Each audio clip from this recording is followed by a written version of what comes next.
This happens. Yeah. Okay. It might be that there is just a Slight delay, perhaps. Let's see. Everyone will probably chime in and lose your minds. Lose your minds. Hi, everyone. It's Beej's Backlog. Again. We already stepped through the whole intro sequence. I heard about the Dallas server. Oh yeah. So, and then it just because I just basically turned it right off. There we go. People can see us. I'm Beej, and she is Heather, and we are very happy to be here. Should I move over a bit so that you can like slide in on? Be visible? Yeah. Yeah, so that you're kind of like, you know. I know you've been trying to kill me off for years now. It's but hard. It's not possible. It's hard to get TV close when we have arms on our chairs like this. I could probably use the I could sit in your lap. You could do that. That seems uncomfortable and hard be to play. Super funny. All right. If I remember correctly, we were looking through here because there was 2 unread messages. Yeah, you just started looking through your messages because you talked to everybody. Yeah. And I was like, I'm sick of this, time to go. So, thank you, Sector 88. I had a lot of fun doing Late Night Dub Fight at LurCon, and... oh, right, that went up recently, didn't it? Yeah, and Vicky's voice, I was like, what's the way that we can make this any better than like make it good at all? And I'm like, oh wait, little girls should never sound like little girls. Oh. That's kind of that's kind of a tenet of how I do improv. I know that's how you do it. It's like whenever I do LNDF, it's like, oh yeah, does this sound like a thing? So, all right. Alright, salvage DVD. Salvage DVD. Oh, right. Hoy Beej, just wanted to let you know, tell you that I've met with limited accessory and a stack of DVDs. It's a thorny problem, at least making some headway. Look at the table beside your DVD player, you'll find another recovered disc. I wasn't able to salvage all the files on it. So basically people just can freely walk in and out of our secret hideout. Well, I mean, there's always somebody there. Yeah. It's fair. We left a key for them under the frog. Yeah. The little ceramic frog. That's where they find the key. Yeah, this is looking at the ceramic frog. Yeah. I think you might find what I did recover to be of interest. So I'm guessing, obviously, you watched it. Working on the DVDs, wouldn't hold up much hope. All badly damaged, suffering from disc rot besides. Be in touch. Best to you and your team. Vroom. Okay, good. Still alive. This was a triumph. Thank you, got me out of that horrible job alive. I made it on my own. It happens to run. Took everything else away from me. But at least I'm still breathing. Who is Jana again? Was that weird job? Was she the little mousy girl who, the little halfling who, Sure. that they kept calling Mouse, which is why I said little mousy girl? I don't know. Oh, Lunatic. Awesome. I'm glad you have an opportunity to watch the, watch her stream again. Yay. Lodge turned me into a killer. Yeah, this is her. That gnaws my guts every my day. I still can't sleep at night. Innocent people, normal people died because of what I did. As to know why they made me do it, because they could. Mother, you're a Shadowrunner. You kill people all the time. Just near the office. I'm not like you. Just can't keep people on the job or forget about the next day. It's gonna haunt me for the rest of my life. I live like this, but still better than not living at all. That's good. That's what I keep telling myself, and so I figured that maybe I'll tell it to you too. It's good. Good for her. Oh, you've been corrected. It's dwarf. There are no halflings in Shadowrun. Ah, awesome. Thank you. You should claim your payment. Yeah, claim payment. So we got $37.50 of this strange currency. Because I refuse to call it DVN. I see. To call your work unsatisfactory would be an understatement. When I said that I wanted the prototype, it should have gone without saying we wanted it intact and operational. Technically fulfilled terms of our arrangement, so you get paid. Don't ever expect to work for us again. Right. Yeah. I did my job too, the specific technicalities. Alright. So... They charged you a lot of things for... That's fine. Crew salary, you know, ammunition resupply, automatic deduction for the Alice funds, and then I get $37.50 on top of that. Nice. It's fine. I'm not going to need many, because after all, when a Shadowrun campaign ends, it doesn't matter that you can't do anything else with those characters because they're not real people. Shadowrun doesn't live beyond you playing the game, so. Beej. Beej. Oh, I hate to tell you this, but this is real life. Those people are gonna murder you in your sleep. It was Caffeinated Lemur. It was a lot of fun, and yes, we know no spoilers. Or are they talking about the thing? Yeah, we can't talk about it. Yeah, but it was a lot of fun I think you. I got more pain than any of you, and I wasn't even in front of any of that. Yeah. Because I was handing you stuff. Yeah. And doing a lot of bending. Yeah. Alright, let's see. Pending and active jobs.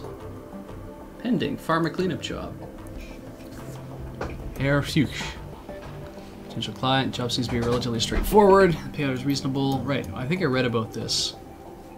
Morally troubling stuff.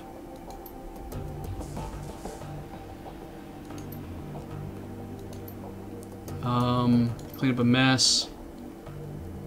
If I could bend anything, it would be fire. Firebending is the coolest.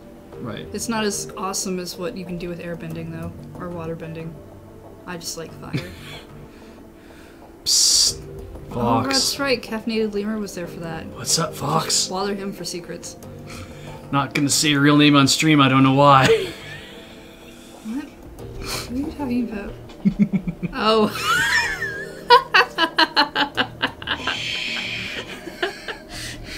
You're being weird. I know.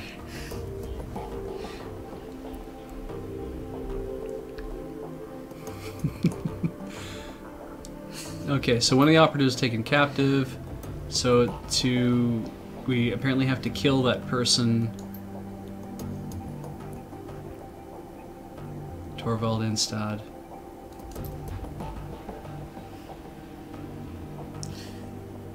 You need to get its way in. It's basically just shoot your way in, eliminate Instad next to the facility. Decline for now. Because let's look at some other stuff. Postpaid data for sale. I didn't have any. Okay.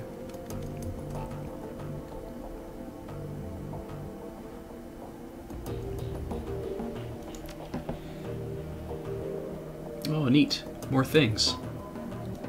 I don't know why you find that neat. Well, because it's universe building.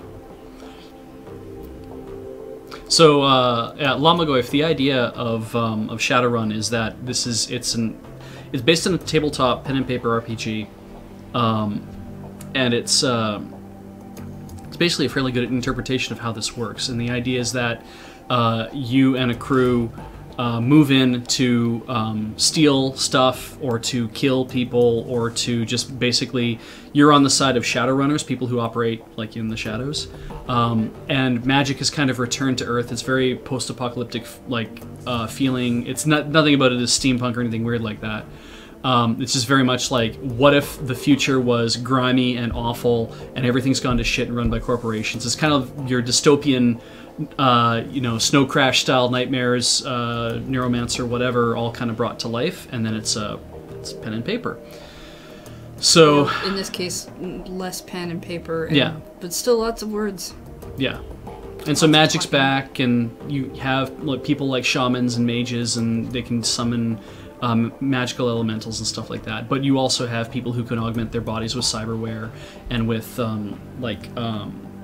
get limbs removed and have like custom arms and stuff put on, like that kind of stuff. And there's lots of shooting and lots of like swords and stuff. So like some automail and some other shit. So lots of fun. Lamagoyf, it's a good way to look at it. Blade Runner plus magic is kind of a good way to see like that. Or it's D&D of the future, because there's orcs in it, and there's everyone's giving you a really good rundown of what this is. And so this game was a DLC mission made available for the original Shadowrun Returns. It's weird to say original Shadowrun Returns, but then they fleshed it out and they turned it into a full-fledged product. And Shadowrun Dragonfall Director's Cut is the full product. It is a standalone game on its own, and I'm liking it a lot more than Shadowrun Returns, and I really like Shadowrun Returns. So, wait, you've played Shadowrun Returns, which is the is a Steam game or a thing, right? It was on iOS as well. Okay, so an iOS game. Yep. So the first game was just Shadowrun? Well, the tabletop game is called Shadowrun. The first video game I played of Shadowrun was called Shadowrun, and it was for the Super Nintendo. Yeah, but it was called Shadowrun. Yes. Because if your first game was called Shadowrun Returns... Yeah. They would That's have to weird. come from somewhere else, exactly, Okay. usually. So, That's what I wanted to know. yeah. And they made 2 Shadowrun games back in the day. They made one for Sega Genesis and one for Super Nintendo, and they were apparently 2 wildly different games. I really like the Super Nintendo version because I'm a Nintendo fanboy through and through, so I didn't have a Sega and I wasn't about to get a chance to play it. I was not aware of this game when I had a Sega Genesis. Yeah. I don't know if I would have played it. I was all about Desert Strike and Jungle Strike. Well, it's played from the same perspective as I love know. Desert Strike. God, that's a good game. Jungle Strike's the same thing, only different In a missions. jungle, and not But Desert Strike was really cool. jingoistic, I'm sure, in the least.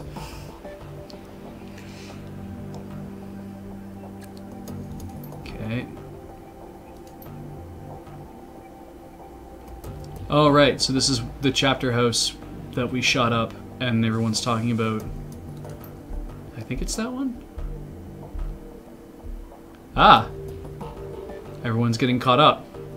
Stahl is dead. We did that.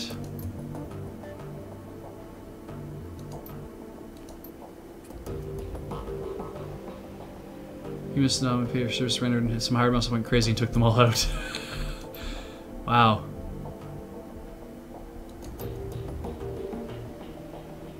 There's a lot of people talking, like, about this stuff. I figured it wouldn't be something you'd be sharing much of, but I guess you have to talk. So yeah, and that was the other thing. Microsoft got the license to Shadowrun and made an Xbox 360 game that apparently was not very good. Okay. It's effing abysmal, is my understanding. I thought we had a copy of it lying around the office, actually, for some reason. Wouldn't be in that stack, I bet, because those are all good games over there. Are they? I'm not really familiar with Xbox games, so I can't Me tell you neither. about any of them. Me neither.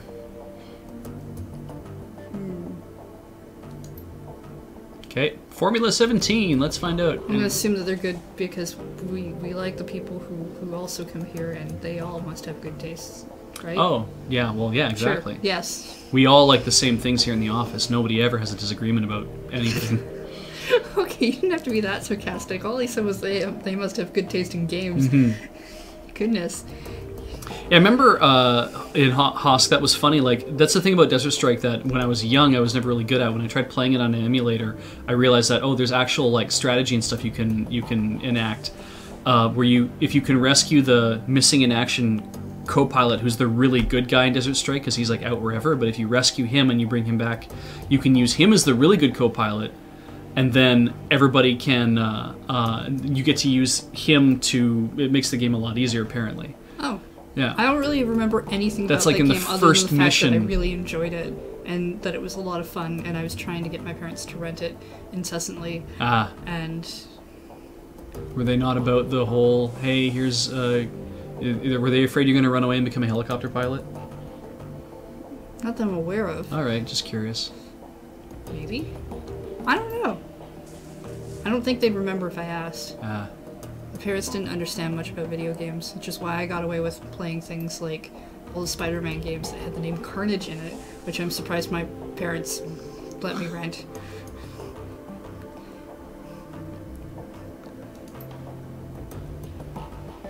Just based on the title alone, right? Because, yeah.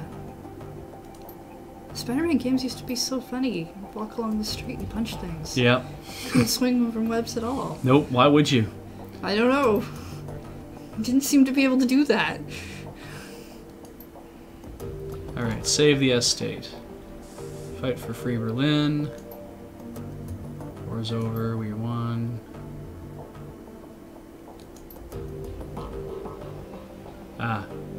With any corporation active anywhere in the F state, we are all at risk. We must act. Beej, what do you do on your day job? Are you a helicopter pilot? Nope, I'm not. That's not exciting. I am not. I'm an assistant Windows administrator. I don't particularly like Windows, and yet I work in Windows all day, which, to paraphrase another comedian, that should convey to you the whore-like nature of my existence. You seem pretty happy when you come home from work. I do. I'm having a lot of fun because I'm learning a lot about, like, big technologies. Even though I don't get to work on them a lot, like I don't get to do a lot of that stuff myself, I don't give a shit about SharePoint rollouts and stuff like that. That doesn't mean anything. But learning about, like, here's the infrastructure we have to build, here's the things we have to follow, here's the processes we have to come up with, the procedures that we're like, yeah, that's the good stuff.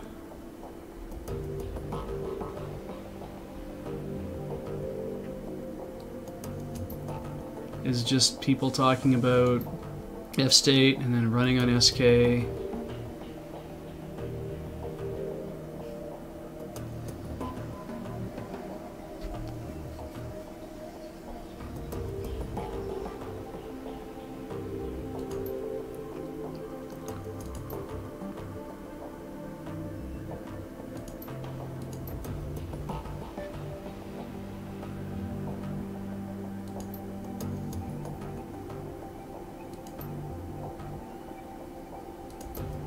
Alright. Well, whatever. And how's Alice Fun doing? Getting close.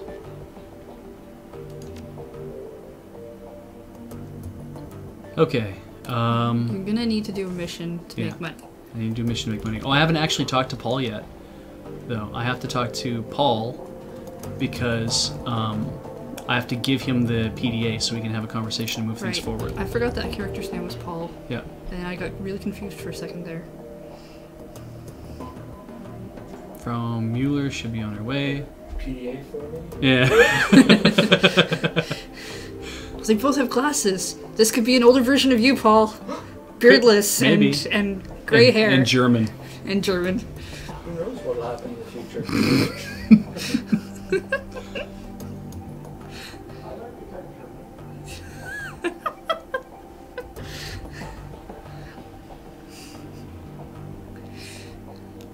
I think out of anybody, if somebody who finds a way to become German, it's gonna be Paul. Alright. So Amsel, truth be told, expecting that something like this would happen. I give him the PDA. I should be able to extract some information from this. Great, objective complete. And then, what else happens? That's all I'm going to be able to pull out of it. All that anyone will, truth be told. Counter intrusion software inside getting access to the brick itself.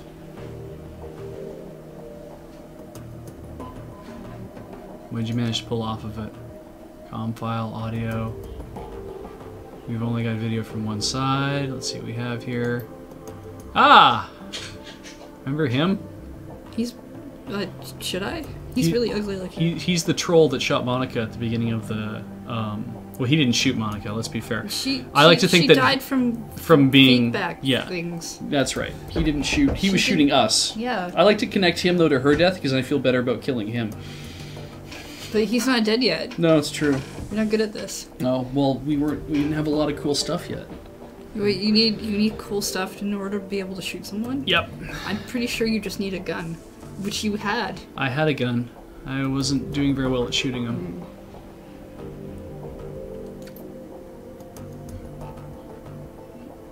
Spawning a new bunch, just like you said, probably is way to do a job. Quest here would like to know what your initial reaction walking in on Paul with the thing on his head was. I don't even know if you could hear me, but I saw it and it was just kind of like, and he kind of like glanced over at me, and you could probably tell that if you were like, but I asked, is this a challenge? And he didn't respond, so I thought it must be a challenge of some sort. And then I peeked over on the screen we got on this side, and there was a timer up. So when I saw the timer, I was like, oh, there's a thing happening, which is then when Heather came over and she saw it too, I said, there's a timer on the screen, and we just kind of backed out of the room and shut the door. I laughed. Yeah. And I had flashbacks to Desert Bus. And that was it. I just, yeah, don't really... Yeah, I'm not, I wasn't really fazed by it, I guess.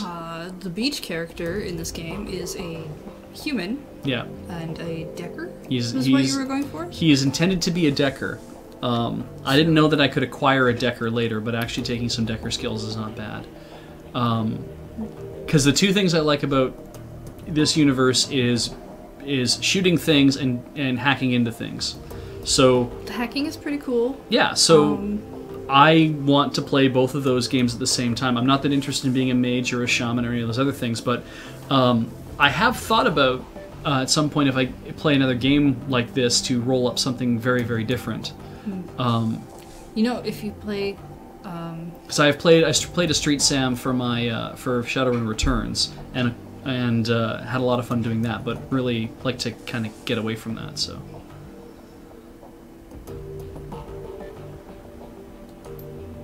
otherwise, you're just shooting a lot of things all the time. The decking looks so cool in this that I was like, I want to be able to do a lot of it. Rigor is kind of cool because you can do things like there'll be like vents.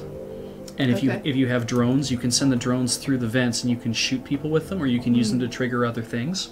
Because every time you say decker and you look at a deck and you're like, oh, that's a really sweet new deck, all I can think is that really weird part of Yu-Gi-Oh! Where they all get like the arm things to put their cards in so that they can be like virtual reality. We fight with these things that make things happen. And that doesn't inspire a good game to me. It's true, yeah. So we know that because the big troll guy is involved, or is it an orc guy? I think it was an orc guy. Anyway, his name is Audrin, so we know that. Okay. And we're certain now that it's we're sure that it's Firewing that's behind all of that as well, somehow. So cute, the Boom Wizard card. Artifact. Does it sound like me? 15-minute rant. That sounds like me. me. Yeah, you tap. It goes on a 15-minute rant on a topic of your choice, which is at least the minimum requirement. Yes. Gets +4, +0, and rampage when chat is on the field. Seems pretty good. He gets +0, +4, and anime walk, which is this creature is unblockable as long as defending player has heard of an anime you have seen when Heather Tamer Scrubs is on the field. Oh, you get higher defense when I'm on the field. That's super cute. I like that. This is eventually going to just change into the My Little Pony collectible card game at some point. I have a feeling. They only have to have heard of the anime you've seen. Yeah. Which is it's pretty good, because, I mean, you've seen quite a lot of anime. How do we figure that out? Do I just keep yelling these things back and forth? It's probably part of your 15-minute rant. Oh, I could see that. Okay, so new evidence. You might recall that I said digging to Audrin's skin grafts while I did in search to find the burned fruit, but in the context of Berlin Hound's paperwork for private hospitals all across Germany. It's a double-boring job, it's perks. Discarded friend with skin grafts were performed in a legitimate hospital after all. And I don't have Biotech 4, so I can't read the charts myself. What do they say? Max Musterman, the local equivalent of John Doe. His injuries? He had 2 broken ribs. Shattered pelvis. Sustained 3rd-degree burns over 60% of his body. He was suffering from acute radiation poisoning. He absorbed over 5,000 millisieverts of ionizing radiation, a lethal dose without treatment. That sounds like fun. Yep. Ugh. I remember seeing something that said that you get 1 millisievert of radiation off of eating a banana. Sure. Yeah. Why not? I like bananas. I like bananas too. Bananas are delicious. They work better when you cut them up on... Thanks, Queen Diller. Have a good day at work. Waffles. Waffles, waffles, Waffles, waffles. waffles, waffles, waffles, waffles, waffles, waffles, waffles, waffles, waffles, waffles, waffles, waffles, waffles. Okay, everything that comes to mind. Created discharged, okay. He might have gone to the SOX. Burns sound like Dragonfire, why would I know that? Hospital couldn't ID Audrin, some recurrence tracks, he's living completely with the grave. Let's start with that. Sure. Ship basking glue on the reactor. I don't know how I could observe that much radiation without spending time in the SOX. Let's go with the second one. I believe that he is serving her. Your second DVD says there's cult in the SOX squishes the fire wing. The disciples of the cleansing fire, cleaning fire, whatever. He belongs to this cult. What difference would that make? So experience of Zil isn't likely to shed his allegiance to his goddess. Even that loyal comes at a great personal cost. He's a dragon cultist. So they couldn't ID him. So either somebody or he's living completely off the grid. So if he's a denizen in the SOX, a glow punk. I love that. Glow punk. So does that mean that he essentially has like a giant glowing mohawk and he carries around glow sticks as like his weapon of choice? His whole head glows in the dark. But he has glow sticks, right? He has glow sticks taped to his body all over the place. It's a working theory. That's what he said, not exactly. All right. So he's probably spent some time in the SOX. He's probably part of the dragon cult, and he is after us. Me. We need to find Vauclair, and we need to do it fast. Alright, I would like to know why. Firewing's man just made an attempt in your life. It is clear the message you saw during the sound looking for you. He'll do it again. Next time they'll be more successful. Go back to Harvey. Before we go to Harvey Manor, we need to find Vauclair. All Maurice's gallery. Alice's speak quickly. Agreed. And Frau Mueller's arrived. Yeah, we have to meet with that person now. Best of luck. This is urgent. We need that money. So,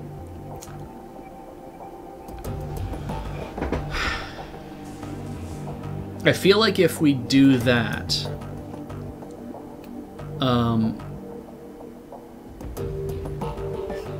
oh, 1 nanosievert, not 1 millisievert. Yeah, Thank you. They've been calculating the number of bananas. That's awesome.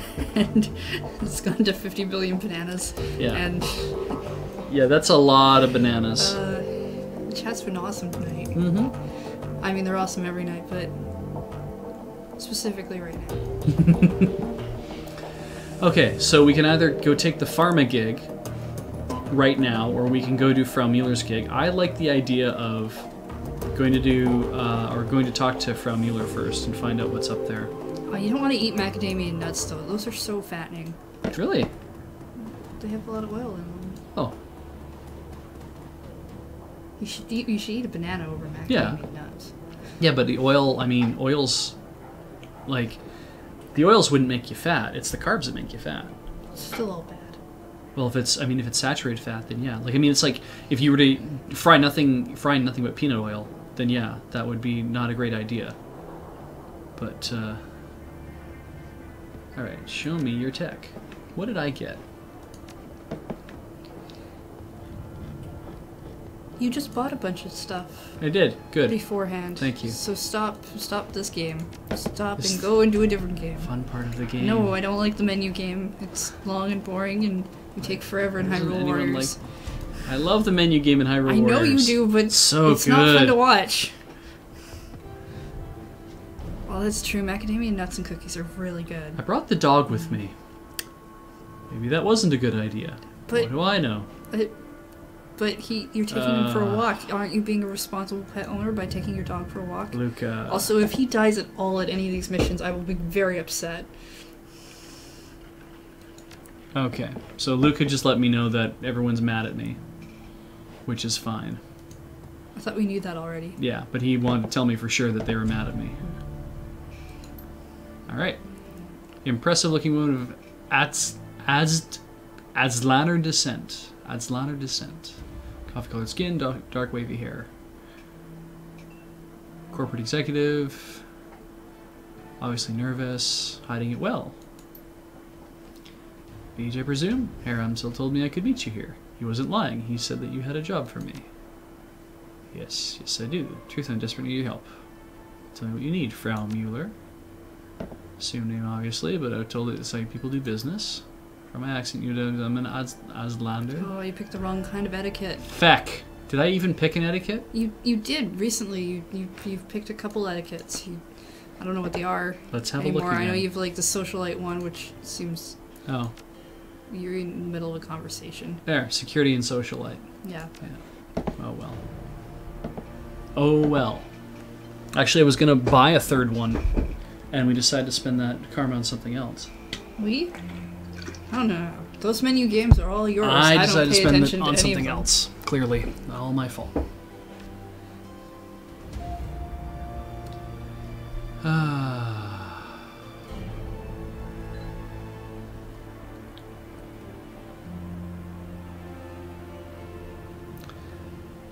Okay.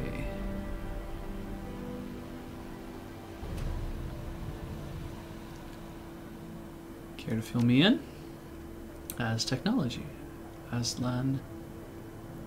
Space Corps Power Journey. So she's got some job security. Good for her. 10 years. Of course, my employment, very many projects, and occupancy I've seen, my hands have touched it all. Every once I question the wisdom, every once I clear blowing the whistle, keep my nose down, returning. Go on, please. Tenochtitlan. Player is needed in Berlin. Be working on projects with wide-reaching applications. Ooh, bloodline. Catchy.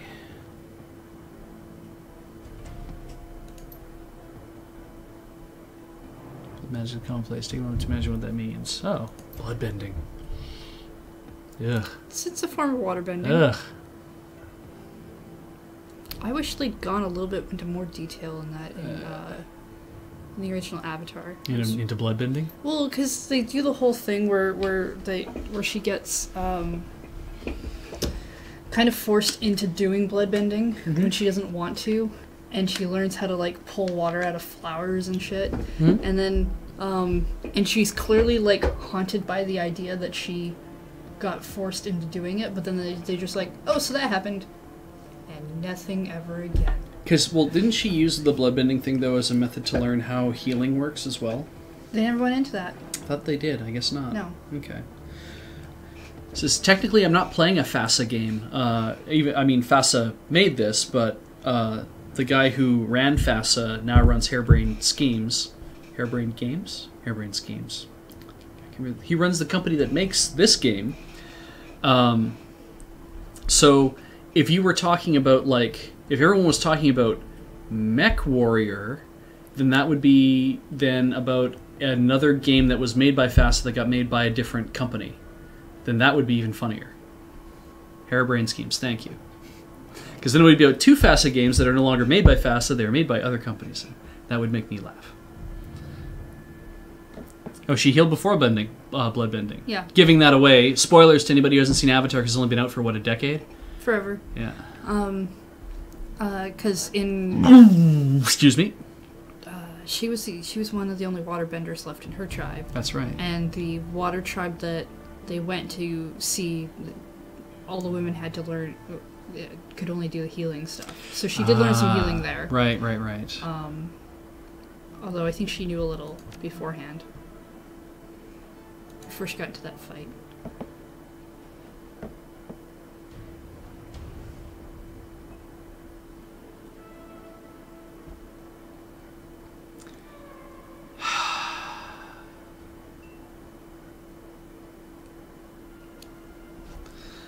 Ugh. Not 4.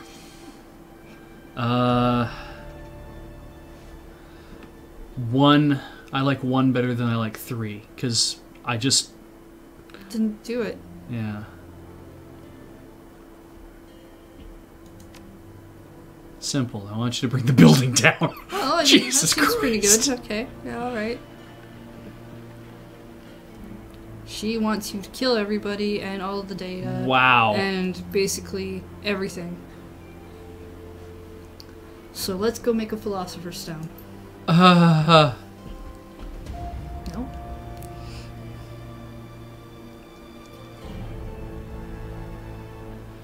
Okay.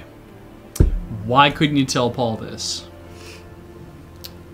I had to meet you, and now I'm sure, so blah. Yep.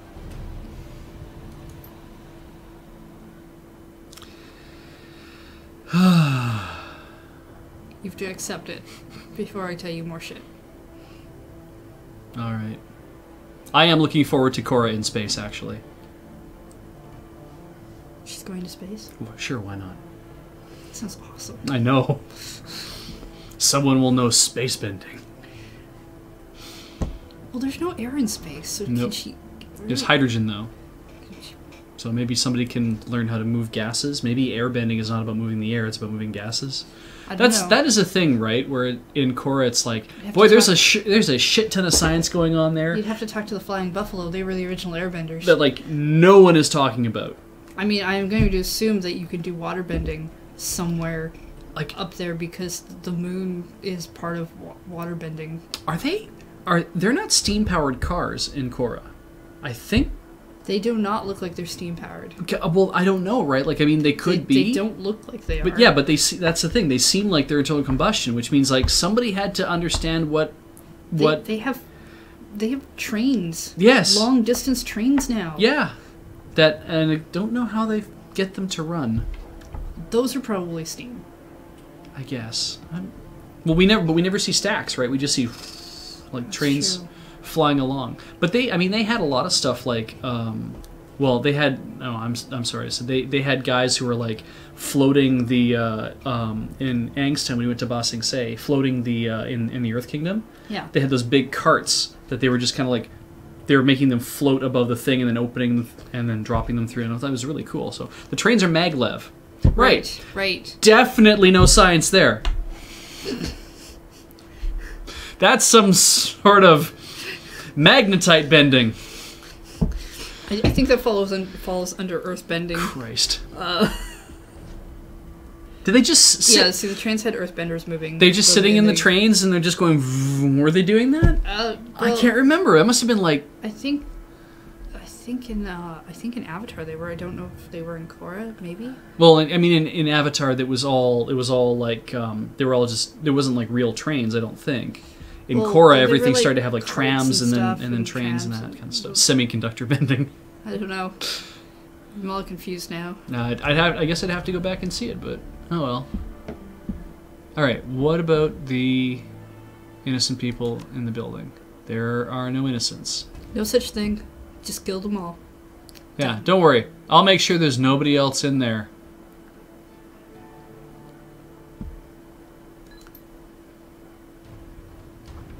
Yes, firebenders can create lightning. Well... True. Yeah, oh, right, that was a thing. They mostly went through the redirection of lightning at first, so you weren't really sure, but we've seen them actually send out lightning. That's right, and Mako was doing... he was making electricity from being a firebender. I'm more confused about the fact that the earthbenders are the ones who can do lava bending, because that seems like you should have fire skills, some fire in there as well. Yeah, but because lava is first and foremost, it is rock. It is just really hot rock, right? When it comes down to it. How do they make it heated? Well, they pull it up from the earth. Literally, they have to be pulling molten rock out of the ground, but they must be doing it at a tremendous speed in order to break through the ground like that.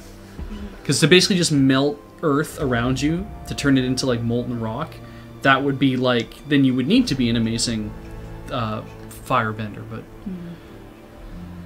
I am so glad that they made him a lava bender, though, instead of doing the metal bending. And And Mako had like that big buildup of like, no, now this is totally your time because you will get us out of this jail cell and it'll be great. And he's like, yeah, nope. Well, maybe this is your time. Yeah, nope. And then what it was something different. I liked that, which was pretty cool. That was good. Building security.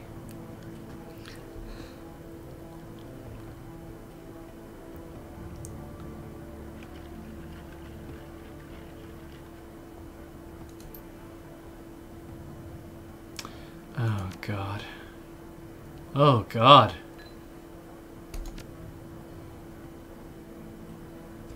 Oh, do we do this? It sounds like a great story mission. Just do it. Blow up the building. Alright, let's go blow up a building. Yeah.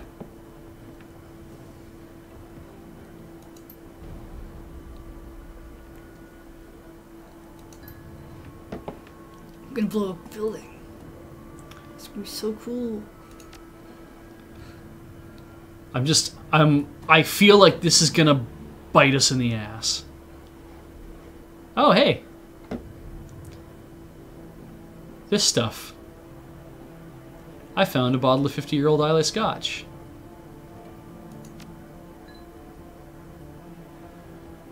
Oh, that was the bottle of booze you stole. Mm-hmm. He wants more, but nope. Ooh, you have Charisma 5. You should totally do it. Yes. Yay. I made some money. Cheap booze.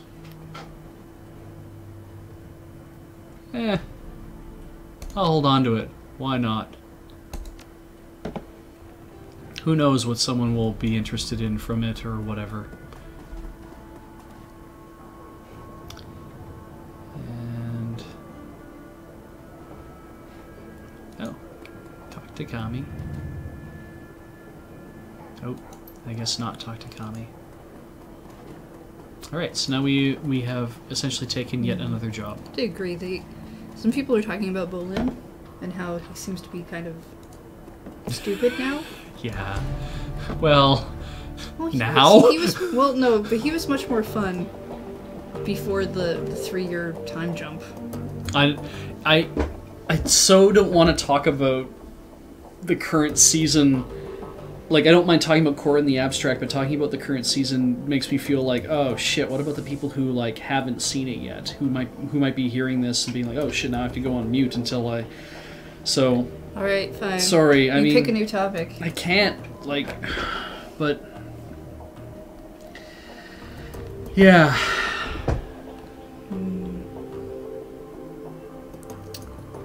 Alright, we gotta do that bank job, too. There are things to do piling up. I don't care what you think. He was absolutely a riot when he was part of the movers. Yeah. If everybody else wants to chat about Korra in the chat, feel free, because it's not showing up on screen. And Heather will, still talk to you about it, I'm sure, but... or can chat to you in the chat. But, yeah. What was the new one? She said there was a new one that... I don't remember. Let's try the Watch Me one. We did that one. Ugh. Second DVD. Ugh. Why are there so many tracks?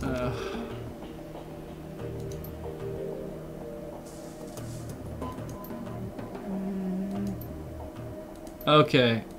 We did this one already. Okay. Oh so yeah. So it's the third DVD. Haggard Band.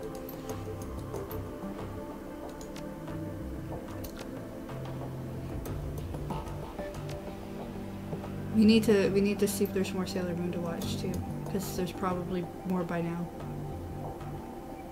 Yeah, it's true. So I can watch that being a train wreck, or good. It could be really good. Could be really I don't good. know. Maybe they'll do something that will make me go, oh yes, finally. When I'm not watching Sailor Moon Crystal, I always feel really good about it, and whenever I am watching it, I always feel not so good about it. I just don't like it as much. Yeah, I know. There are parts of it I like. It's funny though because Have you seen the cleanup animation they've done for between what was shown and what they're going to be putting on the Blu-rays? On the Blu-ray? No. Because I've seen some comparison shots where Luna has like super large eyes and they've toned them down. Okay. And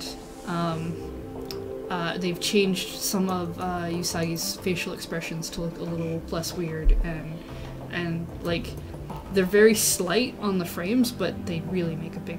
I still feel like some of the work where it's where people would put up like look at this terrible frame. Like I paused it at this one frame, or I stepped through it frame by frame until I had like this awfully drawn frame, and it's like during one of the opening sequences. And the only thing I can think is like a lot of this is digital animation, and probably what happened was somebody set their keyframes and said we got to get this shit done. And then they interpolated like 3 or 4 frames to get like, take me from here to here. This is an eye, this is an eye, this is the eyes at the end of it, and I want you to kind of like get from here to here to here. Yeah.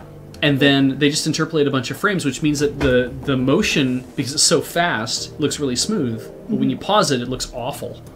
Yeah, but the cleanup animation they're doing like takes all the awfulness out.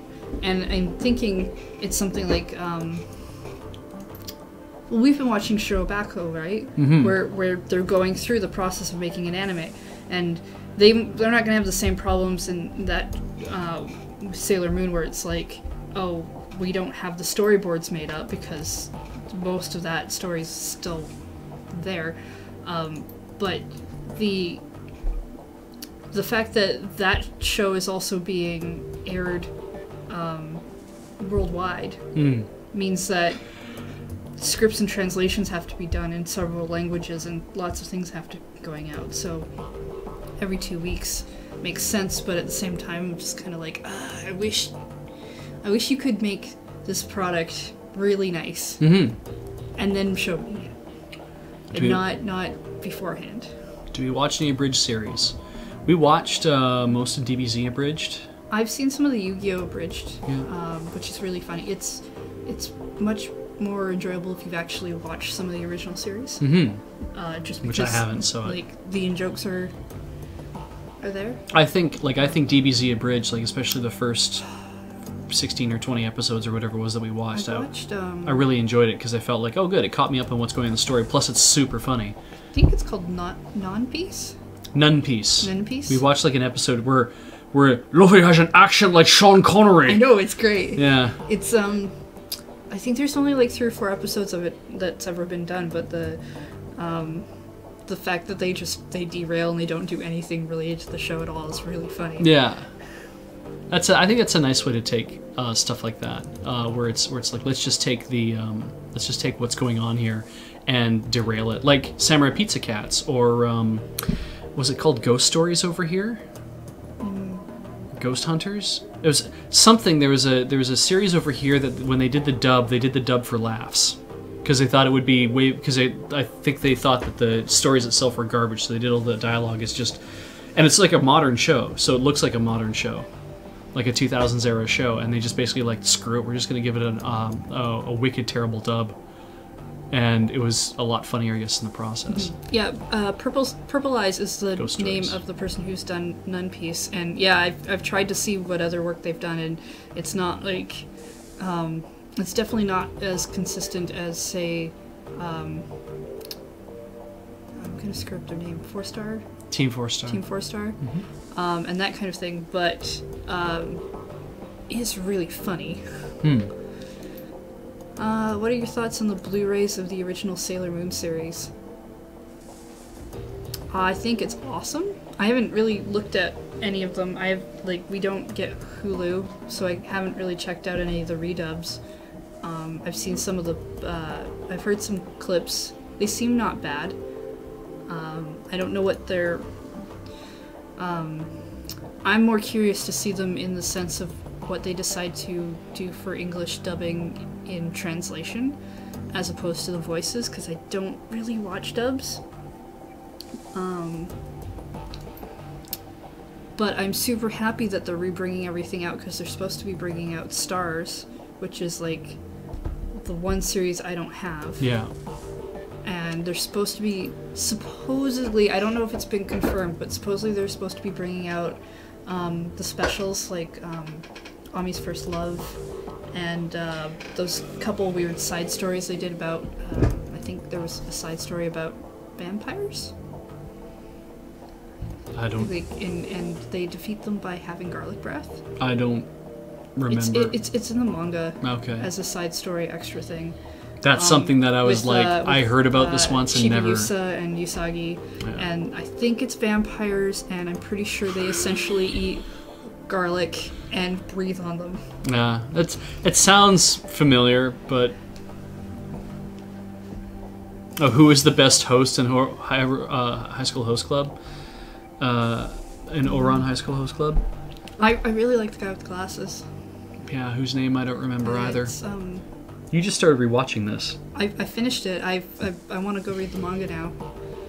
I think it's funny because I would agree that Tamaki is probably the best host because he's the one most he's the one most connected to what the host club is all about, and everybody else is just kind of along for the ride.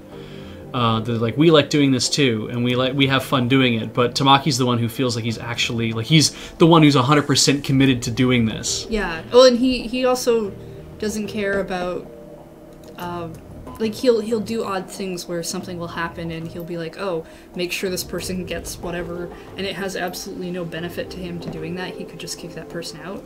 But he's great in that way. But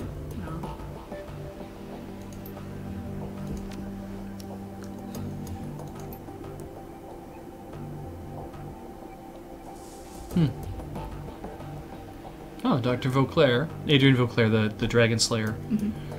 Continuous allocation of company funds to pursue personal interests will not be tolerated any longer. I really like how they keep calling Haruhi the natural rookie. Yeah. And it's essentially just because she's like, I don't know why you girls would like to hang out with me. You clearly have worn some really pretty bathing suits. You should go swimming. And then they're all like, oh my god, our bathing suits are pretty. Yeah. Also, rewatching that series was great because I never really noticed before how she was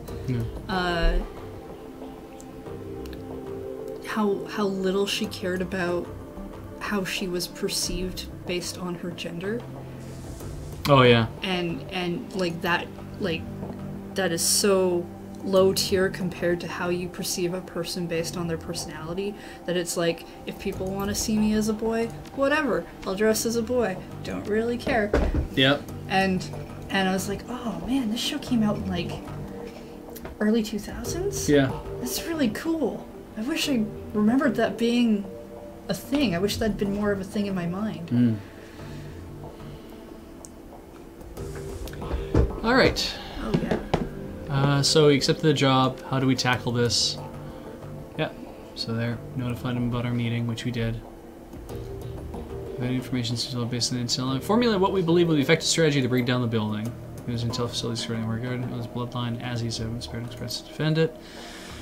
Patrolled by their internal security personnel. Can't they force their way through them. They'll not be on their own as technologists purchase 190 and more expensive security contracts in as additional line of defense. That's not good. No, it is not. Users taking directly compromise the comm links. Person may get danger. Strings on contact. Small software developer. The firmware updates for Night Aaron's comm systems. This is what I like. Paul is essentially playing like what your GM would be doing, right? Where it's like, so I've got a mission for you guys, and here's a special thing you're going to need. Here's your little dealy bobber that will crack something open that could fail at any minute. But it will get you going. This bomb. Yeah. You need to plant it. Like they don't fuck it up. I feel like they literally hung the lampshade on that though when we did the last mission. It was like, so here's this little black box. What does it do? We plug it in the security network and it brings it down. Well, what does it do? It's a little black box. It brings the security network down. That's all it needs to do. And that's what I love about that.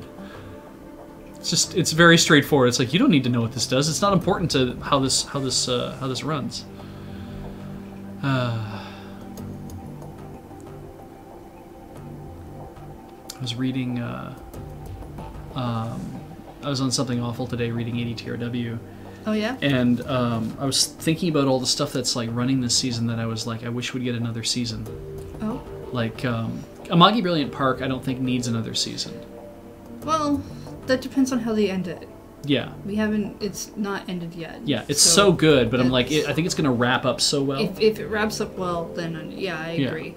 It probably doesn't need more. Yeah.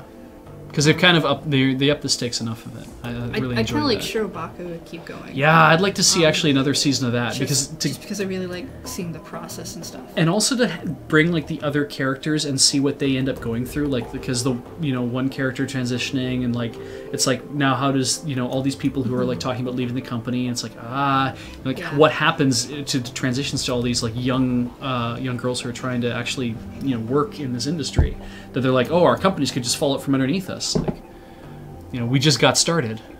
Yeah. Were there others that you said you were thinking about which ones you'd want to see more of? Well, it got me sidetracked. Like I was thinking about things like Inoue Battles in Everyday Life. Yeah. And I was like, that one I feel like would be fine if it wrapped. I'm hoping that it wraps up pretty quick, and I'm hoping it wraps up in like a satisfying way, because otherwise I'll feel like I just kind of got dicked around for the whole season. But Oh, interesting.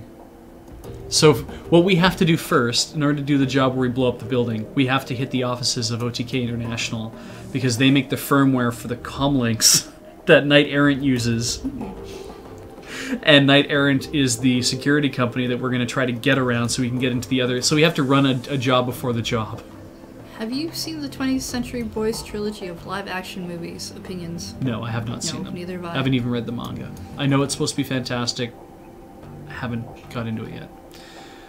We're going to take a break here pretty quick. Just finish this up. Alright. But, my favorite magic color is actually blue, although I have liked white as well. I haven't really done a lot with black. I'm not really into the black parts of that. And I haven't really played with... I played with green once, and I didn't really understand it. Even though it's supposed to be the easier one, I think.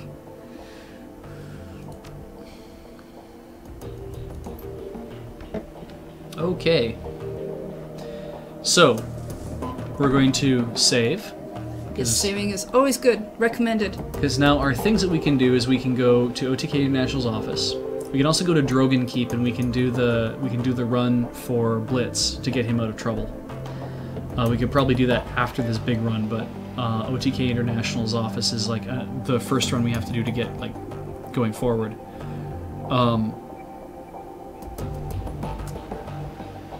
Because we still have to do that anyway. So I'm gonna save. Because what a wonderful idea that is. Okay, so that has been saved. We are going to pause briefly. And we will be back as soon as I find the mouse. We will be back very soon. Please enjoy all the commercials. People have worked very hard in putting these through Final Cut Pro so that you can watch them. Back.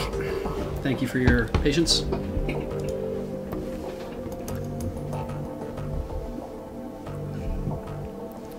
Bah.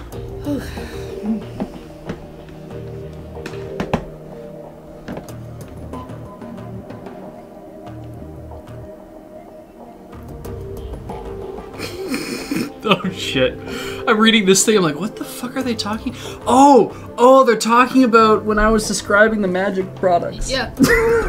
It's like, the guy with the purple eye is named Corset? Why does... Oh shit, I said that! Right! Yeah, you know. God. One of these has a skull on it, that's probably bad for you or him. Yeah, maybe bad for one of you. It's really, really hard. Beej has played like 3 games of Magic. Yeah, so he kind of actually knows how to play, sort of, just not really. Yeah, but Jesus, like, it is if you hang out in the office, you hear a lot of magic all the time. Yep. And part of being a part of the conversation is kind of learning to pick up on what's going on. Or asking questions. And I like to ask questions because my friends are interested in this stuff and I want to learn a little bit about it. But I'm not interested in sitting down and learning how the things work. Like if somebody says, oh, well, this card is good, and when you have these 3 cards as well, it's like, how does that work? And Alex says, well, here, I'll explain it. And he shows me a thing. I'm like, and then I get the mechanic. I'm like, wow, that seems really good if it works. He's like, oh, yeah. Yeah, sure. The mechanics are interesting. And he was playing like a deck that had no mana in it. Yeah, it required him to send cards to the graveyard and allowed him to bring back zombies or something. Yeah, something that you could do without... It was, I think it was a deck he found online that he was... He wanted to see if he could actually make it work. Yeah. Yeah. And he started working, it's like, yeah, so if you can do this and this and this, is like... And just smash, and it's like... But it was Manaless Dredge. It was amazing to watch. How the method work. I'm like, because that's, for me, that's super clever. Anytime you can kind of subvert the mechanics of any kind of game to say, here's a thing I can do, and it's still legal in the game, I think that's super neat. So we have a choice. We can either go to Drogon Keep and clear Blitz's debt. We can go, it's just Blitz and I doing that, and actually it's just me doing this. It's a run on my own. I think that sounds like it'll be reasonably fast. Because it's only me. I've never seen anyone play a Storm deck. I've really never watched... I don't watch people play Magic because as a spectator sport, it's not that interesting to me. Like when people will play decks here and stuff, I never really want to watch it. But if they're going into explaining the ideas of it, I'm like, well, that's kind of neat. But it's I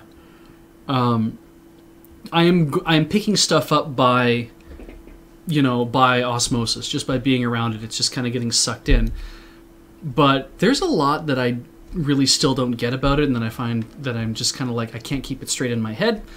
So, well, I mean, depends what set you're playing too, right? True. And what's Well, going on I guess. now, or well, because they changed some of the mechanics. Oh yeah, around, if you're playing they added like new things, vintage or legacy or modern or well, yeah, and then standard, there's different ways or to play. And I don't know what any of those things really mean in relation. I keep trying to remember what those things mean in relation to each other, and I don't. So anyway, so yeah. Let's see. Drogon Keep. It'd be high up on Anna's list of places to avoid, but that's where you're headed, and you're going to go there alone this time. The last time you saw Blitz, he was carting his portable terminal over to Cafe Sezva, presumably decking the most comfortable environment possible. Nice. Like everything else from Drogon Keep, the U-Bahn train that services it is in poor repair. Car you're riding stinks like a chemical toilet on a hot day. On the floor near the doorway, you catch sight of a trampled lump of tattered fur, and the longer you stare at it, the more you're convinced that you're looking at the remains of a long-dead squirrel. Train rolls slides, and it slides open. Time to get this over with. It's okay, Arclate. We're all fake nerds here. All of us.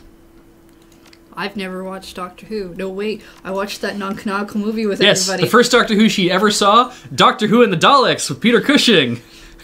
So as far as you're concerned, Doctor Who is awful. I know that he has a scarf and a screwdriver and a TARDIS, and there are Daleks. All right, well, I guess I'll take That's this. all I know about Doctor Who, other than merchandise I've seen, and that movie. It's a terrible movie. I'm glad we watched that riff tract. Oh Christ, I'm not. Really? I mean, it was kind of fun, but it was also really, really irritating. Like I have seen some riff tracks. My favorite MST3K season is season 8. I think everything in there, like almost everything in there, is gold. But holy shit, like it's to watch other seasons, and even this, like to watch this riff tracks, I was like, this is not as good, and the jokes aren't flying as fast as I want them to. I'm just kind of disgusted by the show.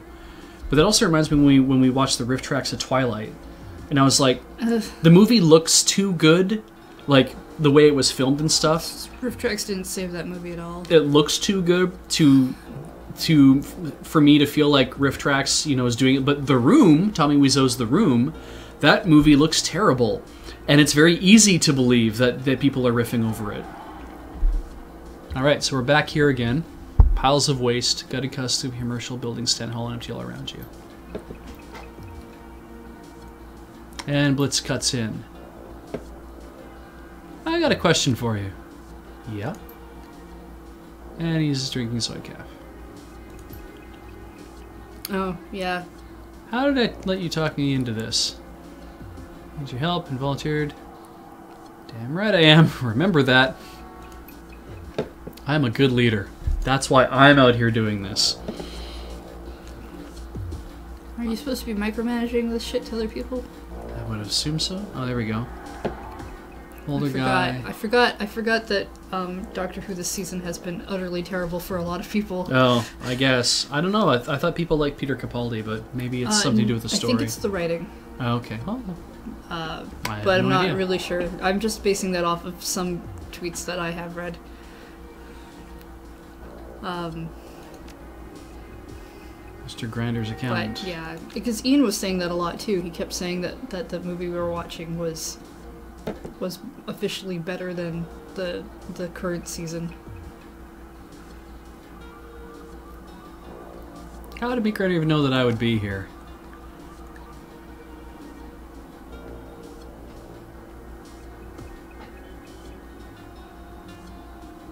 Interesting. Hey pal, you want to play some blitzball? You did, huh?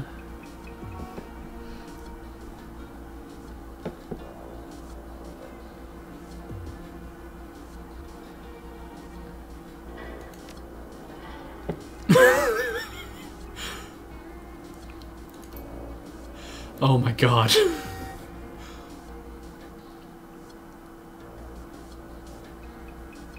So the accountant's just basically going to walk with me the entire time while we do this. You have grandkids? Dr. Mary Young, you got a problem with that? Of course not, it's just curious.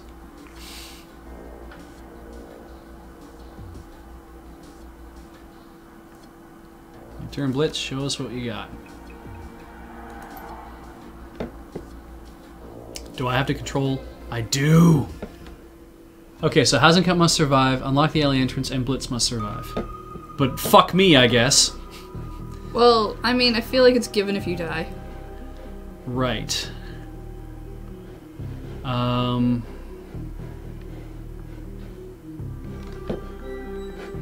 That seems like where I gotta go first. And there's a gatekeeper. Interesting. They're not red yet, so...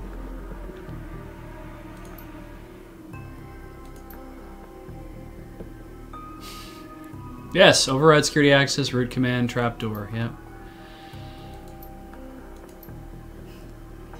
Fascinating. Also, kind of weird.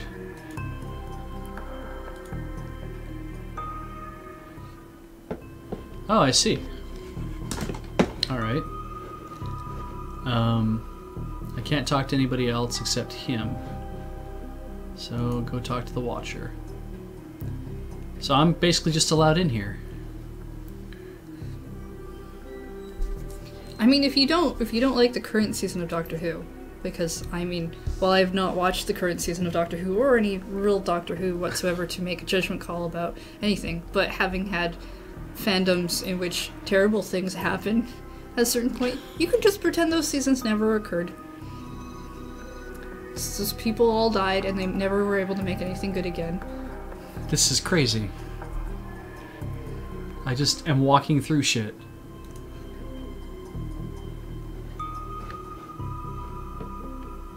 Main system, you can touch hardware, the alley firewall. door. I just want to find out what that was. Okay.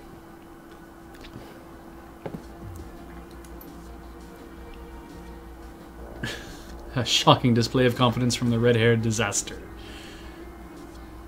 His friends keep dying. I know, he's kind of growing on me.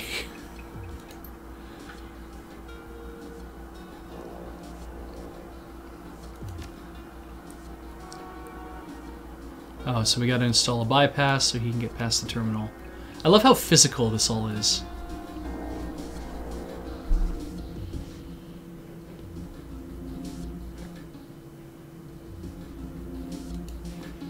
What's in here? Some desk drawers. Some desk drawers. You should take those home with you. They might be really nice.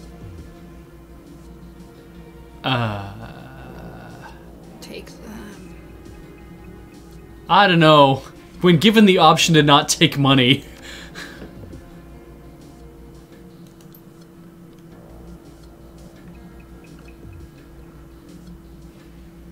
Yeah, I'm not gonna...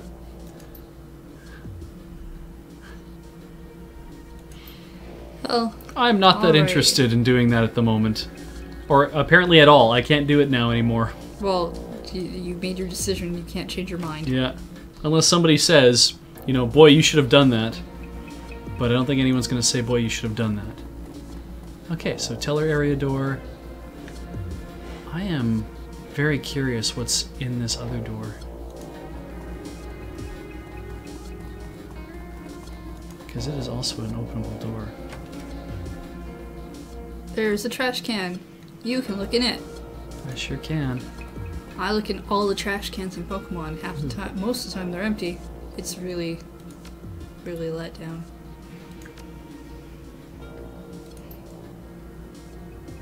Neo Gabby says, boy, you should have done that. But I'm not so sure. I think that may have been just, yeah. Sarcastic. Yeah, yep. just repeating what I said, but yeah. don't listen to me. I just started Dragonfall. Yep. So don't go through garbage pails or steal office supplies. So this is why you shouldn't take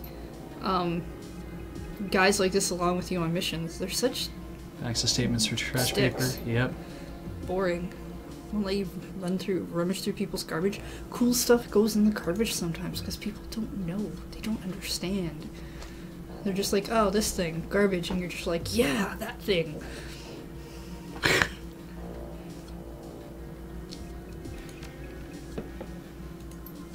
Alright. Medical supplies. Oh shit, I can't keep those, can I? Send it to my stash. And a desk. Search the desk. Yes. See? See? Butter stick.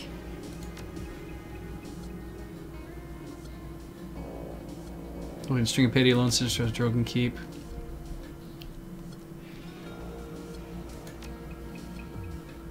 Note. Plots. I have real and pressing concerns about Silent Part Ian Brown and the Lone Center. We don't need him. We keep saying noises.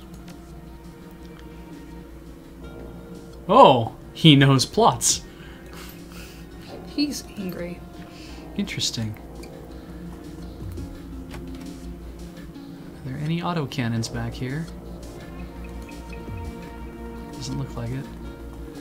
It's nice that it runs you past the area where there are auto turrets in the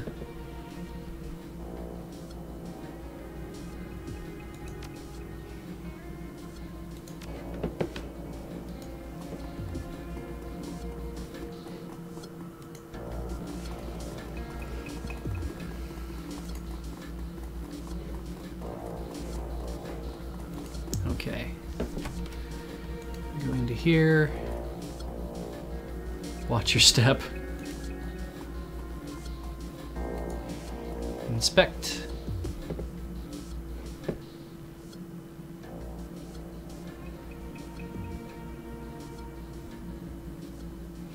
Papers and chips are stacked neatly. You should totally steal their pencils. I should. That's exactly. Yeah, all the people I've ever met in management have the most organized of desks. Usually people in management are one of two things. Spotless. They have a whole ton of papers on their desk, or they have nothing on their desk. Yeah. Yeah, it's never like, I have a couple papers sitting there. It's like, nope. Ba-dum-bum-bum. Each corp and policy is an interesting, innovative project, also in advanced phase, half of them tier in the age of bankruptcy. Despite the corporations admitting insolvency, the file suggests buying heavily into all of them. According to Landenberg, reading sources are willing to believe that all these corporations are on the verge of being acquired by a single megacorp. The file doesn't say which one. Check the drawers. Force the drawer open. Let's take that cred stick. Oh, 105. Whatever. Yeah. God. Wow, he's such a shit.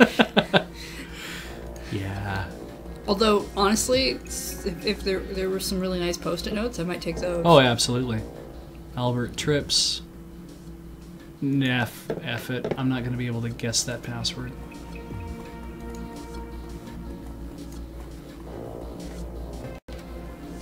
Alright.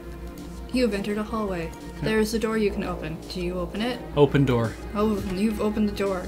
There is another desk in which you can pick a thing up. It is drugs. It is cram! Brought to you by the people who make cram.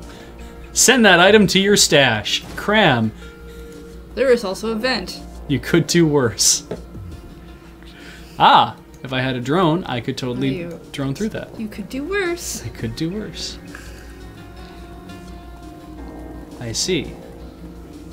There is a secure area door. It is locked. Go back. Everything is locked. Everything is locked down this hallway. What do you do? You know what, actually? Give me a second. I'll look at... Oh, there's a thing on a desk. I just realized I didn't see a thing on a desk, and I'm going to go over here and pick up the thing on a desk. Can I get there? Oh, you have to get to the teller area first. F.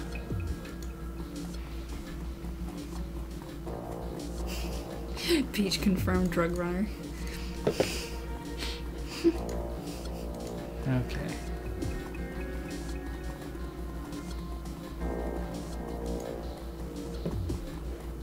Okay. Enter a key code. Bypass the key code. Thunk. Okay, that did not come out of my eye. It did not come out of my eye. No. Good. Still in my eye. Yeah, it's still there. Good. Hang on a second now. Very still. Hey, someone's seen me. Who the hell are you? Server Decker. Kill him. Did we talk about this? No, we kill him. Oh, okay. We're supposed to just kill him. I can do that.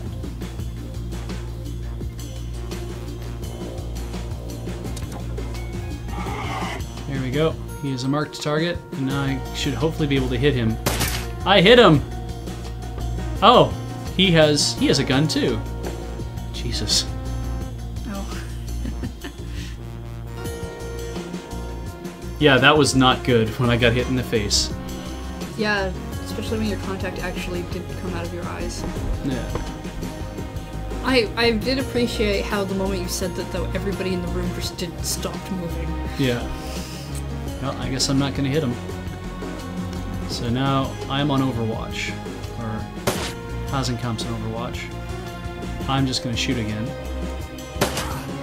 And again. And Hasenkamp is going to step beside me and then shoot this dude. Ah, that's what happens. 27 damage? Yeah. There, we got that back at least. And now we go into the room. Oh, I look in the desk. What's in the desk? A key card. And a door. I open another door, and it leads to another door. And there's another door. Oh, it's okay, caffeinated lemur. That was clearly Beej's fault for not keeping his head down. Yay! On that redacted. Because I know how to deck, I'm able to plug in a cable. I don't know how to deck and I can plug in a cable. I know, but this was super very much a thing that happened. Open the first security door. Okay. I guess... Is that it? I can't go through here, can I? I'd say no. Okay. That's a data node. There's a bit. You probably have to do something. I have to probably take all these bits. Oh, thick.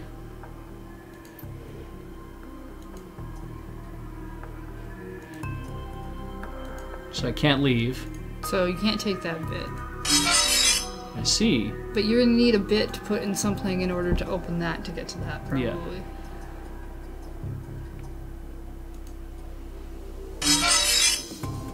Interesting.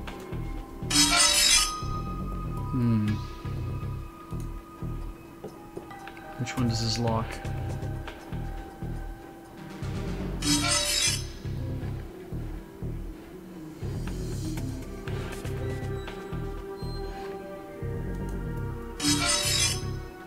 Nothing currently.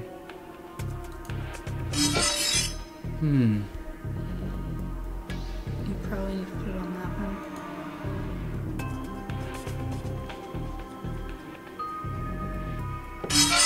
Ah, that's handy.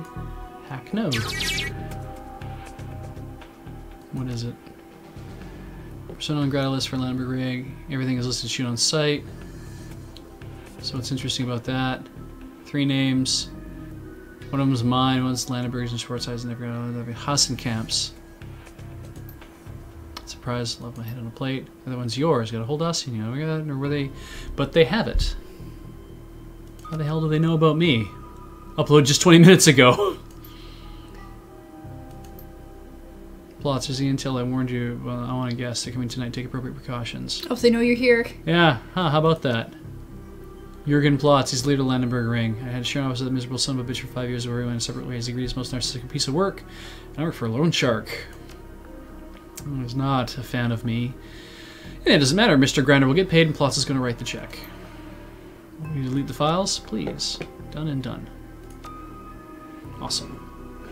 So now we grab this. Then what happens? I can't get out that way, but I can go out this way.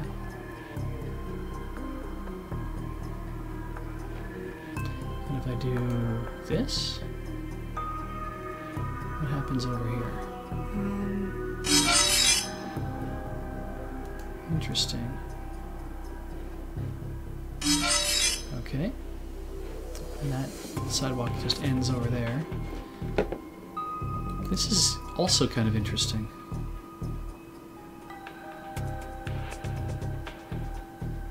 Aha. Yeah, you need 3 bits to put in there. To open the teller area door, but we're trying to get to that one. I wonder if...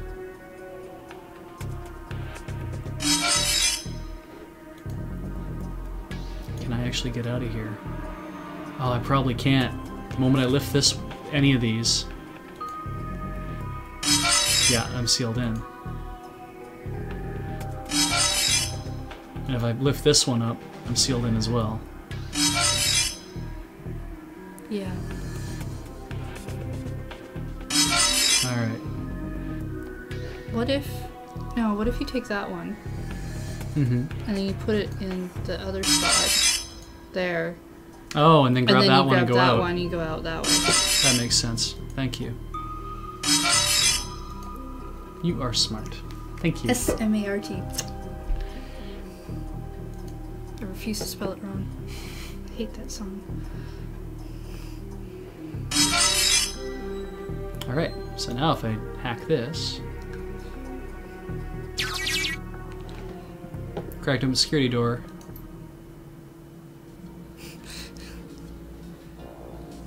Let's look into it. Great. Dude, it's fine. I can just hear his voice like, great. No problem. It's great to feel appreciated. Sigh.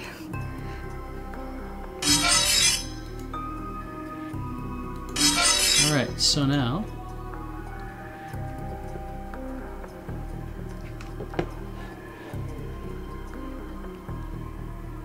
Put one there. And then that'll probably open and you put one on the other one.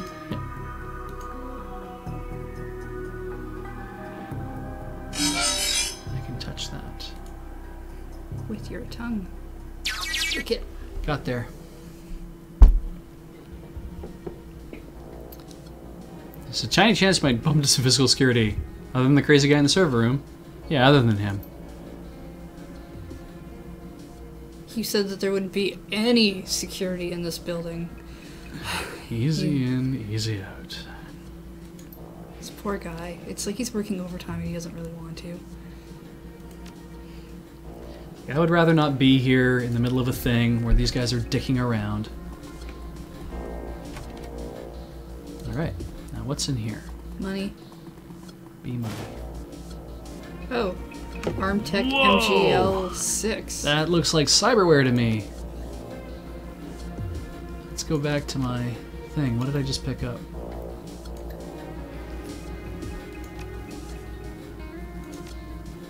Nope. That is a launcher. Portable grenade launcher. That could come in handy. I assumed because of arm tech, I thought maybe it has to do with wearing arms. No, it actually is literally arms. Why is there a grenade launcher in a bank? There was, I don't remember the name of this anime, but when I went to, Anime Evolution, like, I think my first year, I was hanging out with some girls I met, and we went into the screening because somebody wanted to go and see, this thing, and they were having a problem setting up the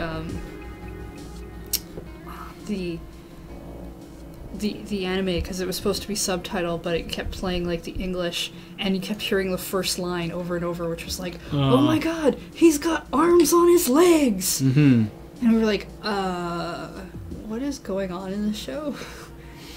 But it kept playing over and over again. So we found a manila file folder full of Meat Grinder's information, like his financial records. Yeah. And it's a big manila folder that says plots on the front of it.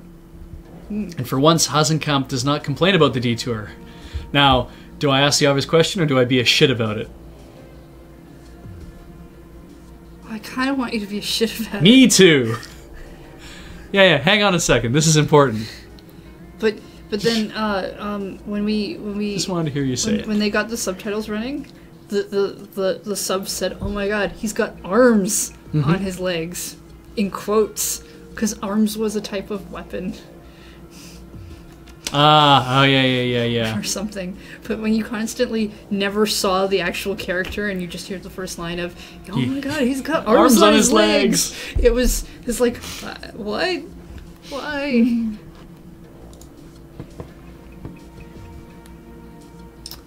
I am a human spell shooter. So these are protection from scrubs. You play one and tap. I can search your deck for Beej. Put it in your hand and shuffle library. 1 blue and tap target creature gains the creature type scrub. I would assume that scrubs would also be like a token thing, right? Like a zombie or a squirrel or whatever the hell, those little tokens you can play out. I think scrub would be one of those as well. So somebody went to a lot of trouble to write protections for all of Mr. Grinder's future profits, and those projections are way outside the scope of what our organization brings in annually. So could Grinder be working a deal under your nose? Nope, that would be financial suicide. Ask Grinder about it when you're done with the run. Yeah, maybe I should. Scrubs are the same as kobolds. So that opened a new thing, hopefully. All right. I think a scrub token would just be like essentially a picture of a sponge.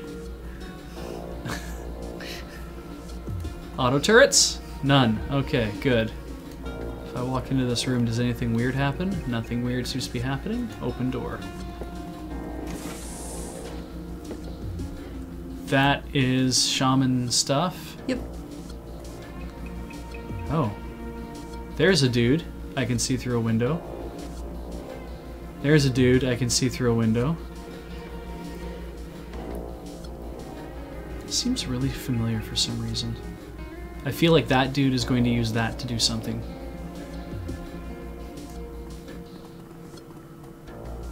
Look sharp, scared, doesn't look like they see us. So how do you want to play it? I'm just gonna walk over to the next door.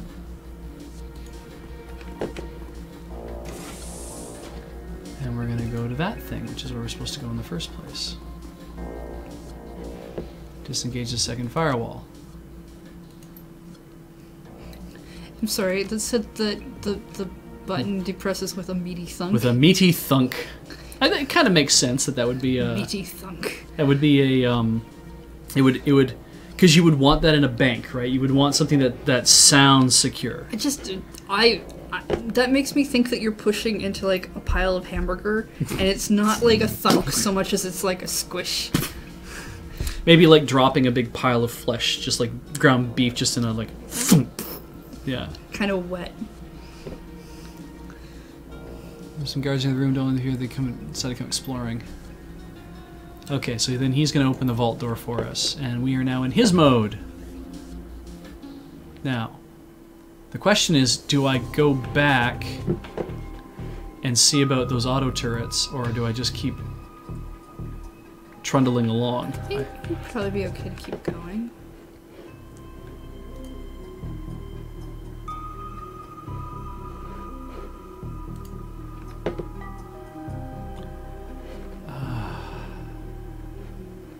Okay, well you can go down into there. I'm gonna do that. Oh.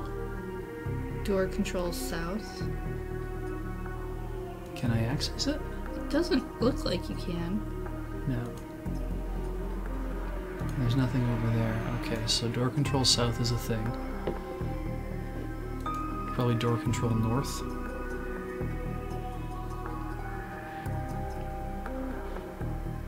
Yeah, but again, you can't interact with that. Yeah, they're like deactivated or something. And there's no places to put my control bits, so...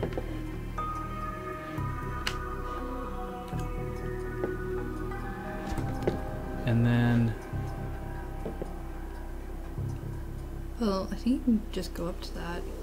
So it's fine.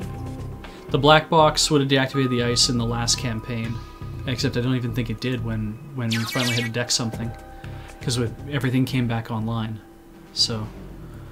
The only ice we've run into have been gatekeepers. They're the white things. We haven't run into any black ice yet.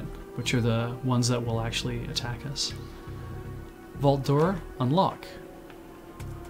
Then what happens? Well, there's a crackle static. And he is smug. Voice, and yeah, he's really smug. Vault's open. It's pressing the alarm. Oh, very impressed. Now let's get the show on the road, shall we?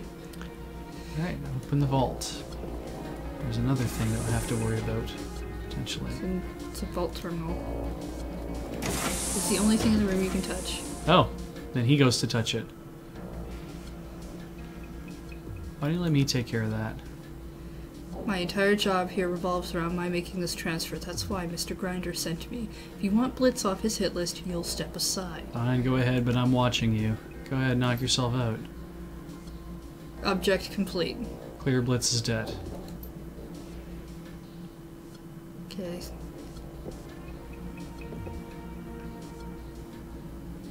Want one more thing. Consider this the interest. Everything's saved deposit boxes we want to cut. Just wait here a minute. What? Walks to nearby, taps in a code. Inside pulls out a small plastic box, then taps the activator on his comm link. Alright. Yes, Mr. Grinder, package is secure. He's holding it. I'll have it in your hands within the next 15 minutes. Oh, interesting.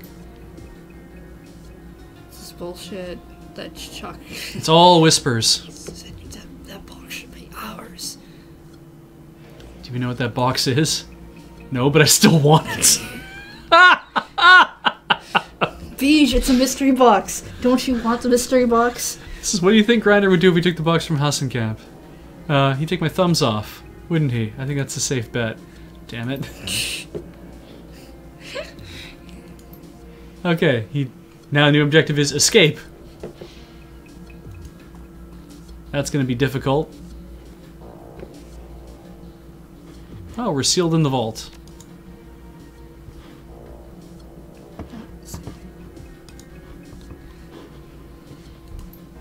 The vault dirty, there's no way for open it from in here. You did account for that, didn't you? There's a long pause. Oops. Oops. Fuck.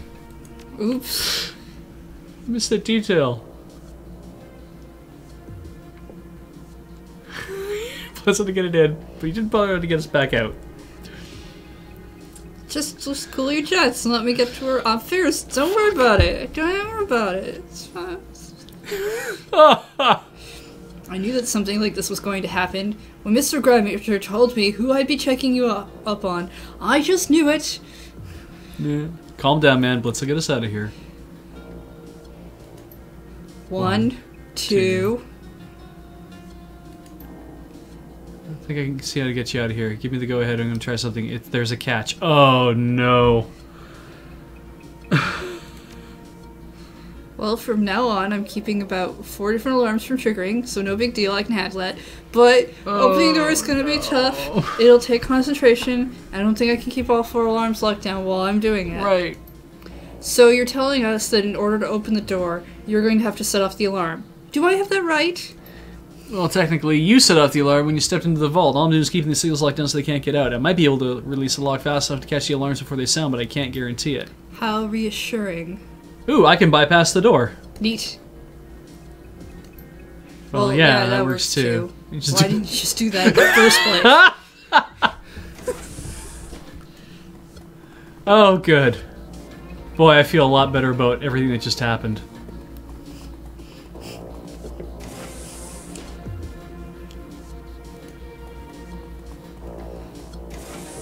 Oh, no. Hear a loud thunking noise. Heavy-duty Backlog clicking shut. The little light above the exit door goes from green to red. I'm getting right on Chief, it. what a goddamn train wreck. Conlink crackles to life. Okay. Release a couple of locks. You can find controls the room to the north and south of your current position. When they get the locks, I'm going to have to open those doors for you. Oh, I really want to do that. Do it. Do it. Can we save while we're in the conversation? No, you can't. No, just hit the decking button. Do it. No, if I do that, I'll force the doors and then we just walk past it. But if I say keep talking, he'll have to go unlock the other 2 doors. and then I'll have to go through the north and the south in order to unlock those doors. I don't know if I have to shoot guys or not, but it may also mean that I find things. Julie, do the thing! I'll do the thing. To run and release the lock and get back out. Okay. Oh, He pulls back the fuck. Slido's pistol. Yeah, you have to release the northern lockdown console and the southern lockdown console. Also, those guys want to shoot you. Oh, fuck. Oh, and those guys too. I hate everything. Everything? Everything. Everything? Everything's a lot of things to hate. How about we talk about the things that you like? Let's talk about the things that Look. I like. They're the color red. Red's a pretty color. Red is a pretty color. How many things do I get here? He's on medium cover. They're flanked.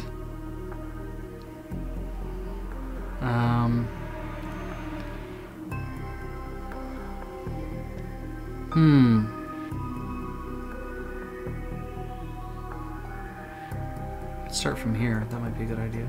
Why did I do that? Well.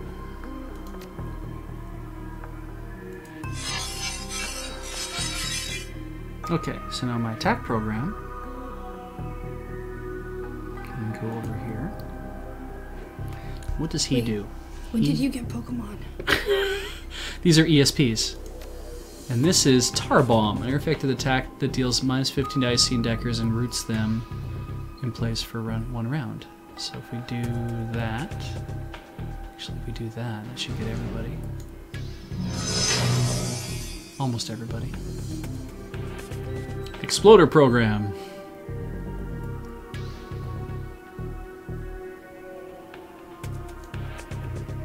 And then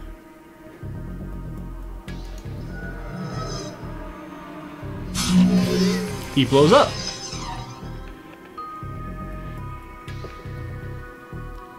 And we didn't take any damage yet, so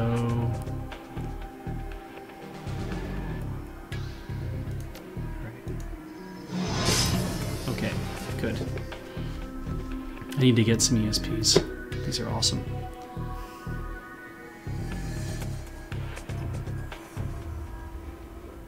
So we're going to start with the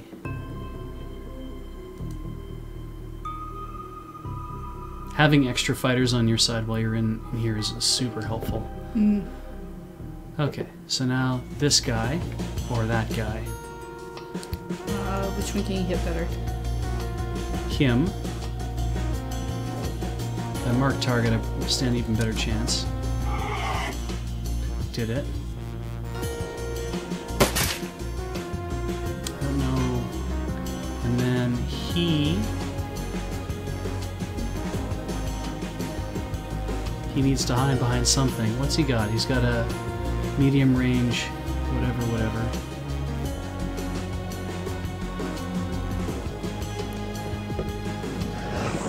Oh, good. Well, you didn't think they were going to attack you, did you? No, but I didn't realize he was a. That was his thing. He had that kind of power. Should we go south first? Sure, do it. Let's go south first. Aha.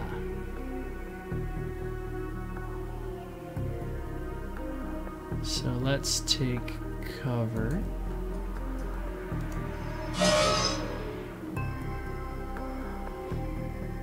And take cover.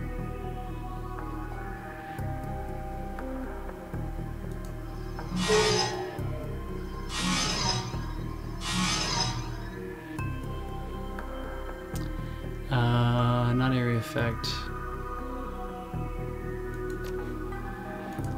There we go. And attack him again. Nice. And move. And now you have Tar Bomb. Damn it.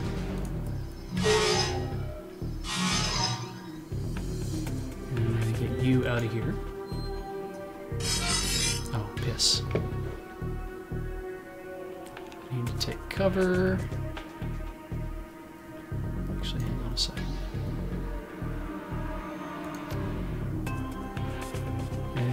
That's not good. That is.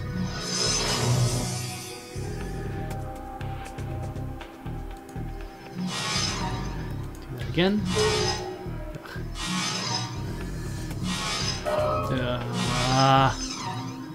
Okay, so now I need to shoot things.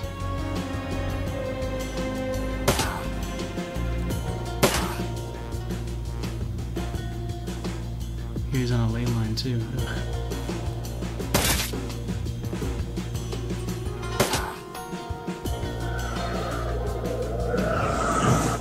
Ugh. I'm gonna need to heal at some point.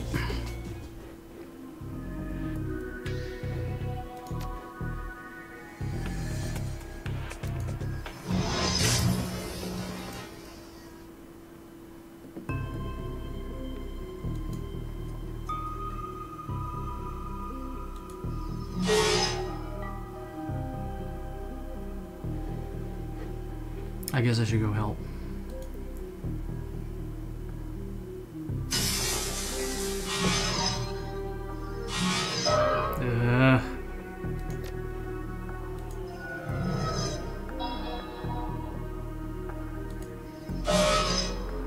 Good stuff.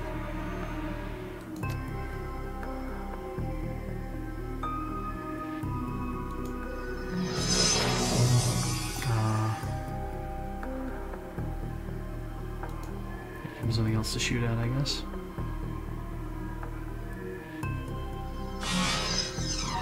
Nice.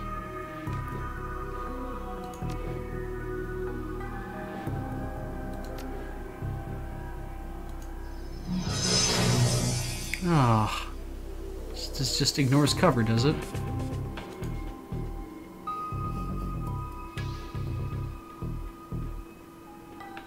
Can't touch it until I defeat it. No.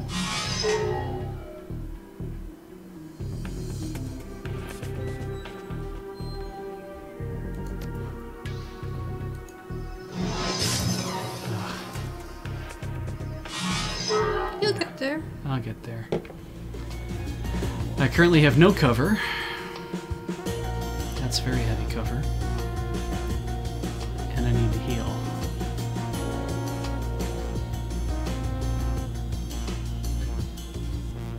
Could heal from where I am, but then I have no cover, and then I also got to get a shot. I'll go hide here.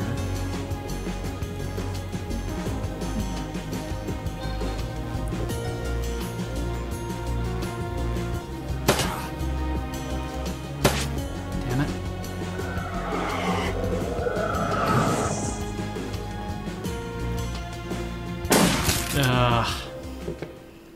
Blitz needs to heal.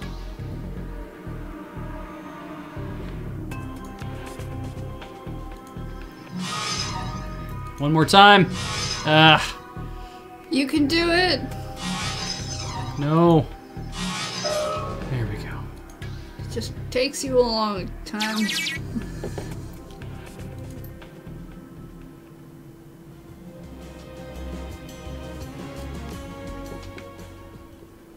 Okay. That's fine. We can heal.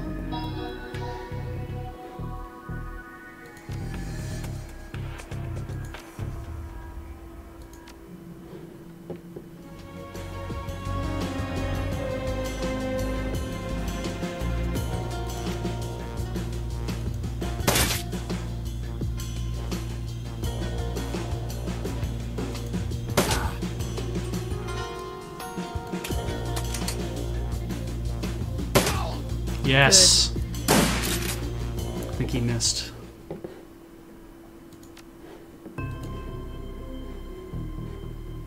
Heal.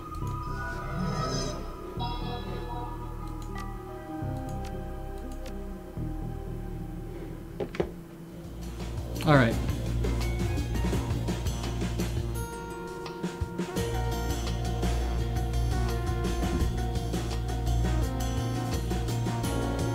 I just realized I should probably start carrying a more powerful pistol because I can reload for 0. So I'll never run out of bullets.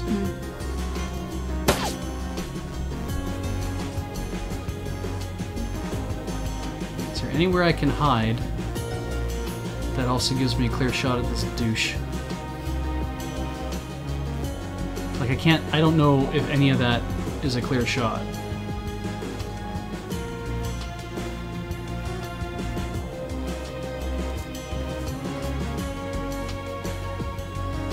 Alright, well, let's... Okay. And... Is he full? Yeah, I think so. Can I heal my... Oh, I guess I can't. Oh.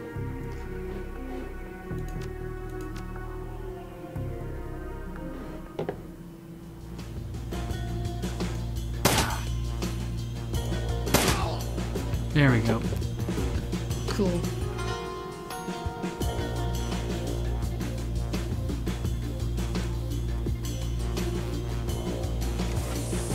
Oh shit! What is that? 2 more people.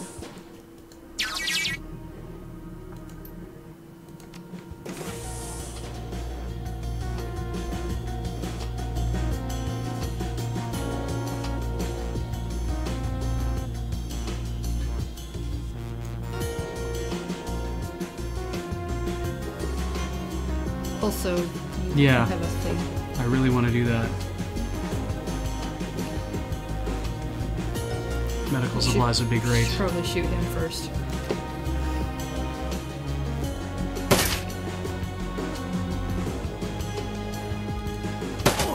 Ooh, that's good. Oh, line of sight's blocked. Okay, let's... Can I move him? Keep saying I can. Let's move myself there. This is going to be a bad idea if I can't straight kill him, but...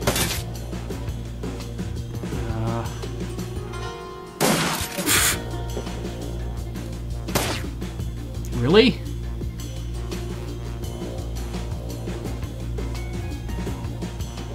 Chance to hit 70.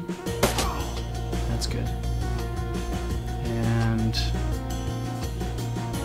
let him grab the supplies. And we're gonna leave that item alone. I should be able to grab that. Good. Look at that. I can use that now.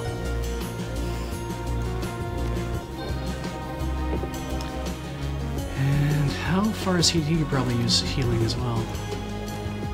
Okay.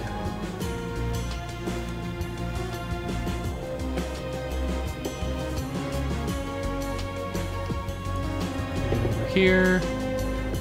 Where's the other dude that was out here? Over there. Okay.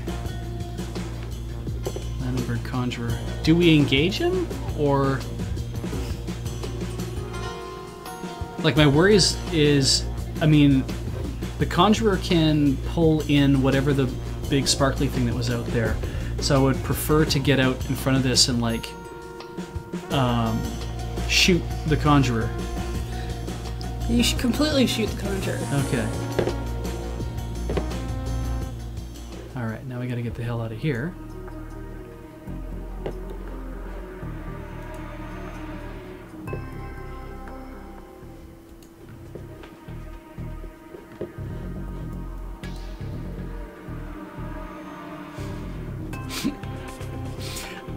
What? I like that everyone's actually trying to get your attention now. Yeah, no, I read that, but... Yeah. Made me laugh. It's tense, guys! Let her enjoy the tension. I have to be ready to, like, yell words. Okay, and then I go in here and lose.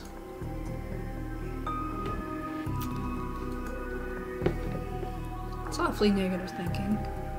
Well, okay, those two things are right there. Yes, they are. I'm gonna go over here. You need to kill them. Yep. But I think we can do that. Or make them pets. Make Oh, them pets. Conjurer. Ugh. Pets. No, no. 50 damage. Oh shit. He's not allowed to die. Yeah, I know. This might not end up as well as I want it to.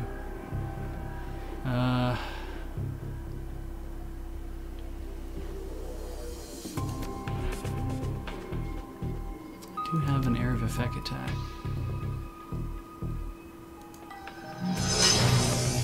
Well, that did not do much.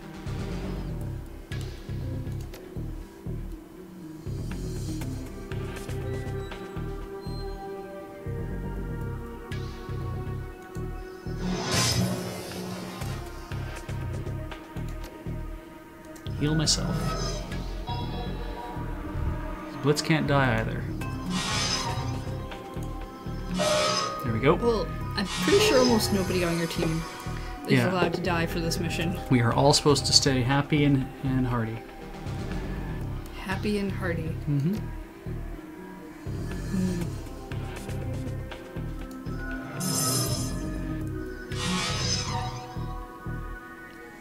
Okay.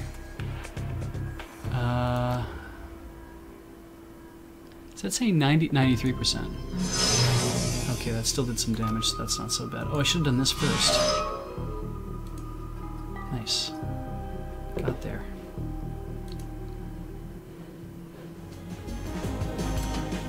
Can I hit that? It says that I can. Yeah, but it says a lot of things, and often the word mist shows up.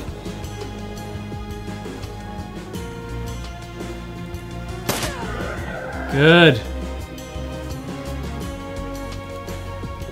There. Oh, F. Well, you didn't really think that there weren't more, did you? I really should have just forced those effing doors. I really should just use that grenade launcher. I was kind of hoping to save the grenade launcher for like a little bit later. I wonder if we can force the doors and then get them in there.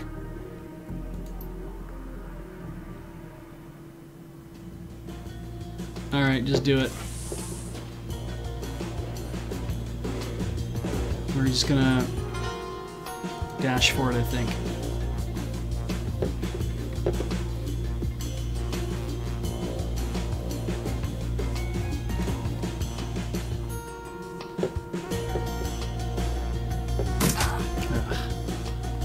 Oh, a physical adept. It's the only reason a guy like that would come close. Kill him! What? I don't have control. Oh. Your enemy is thinking really hard about what to do. Like, disturbingly hard. Yeah. Can we break the game? God, I hope not. Let's find out. That responds.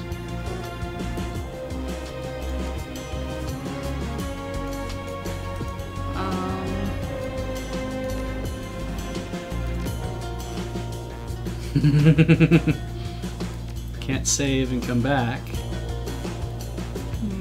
Can I change?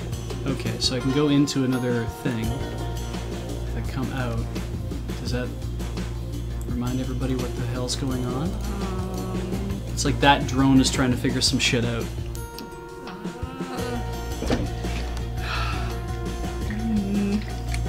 This doesn't bode well.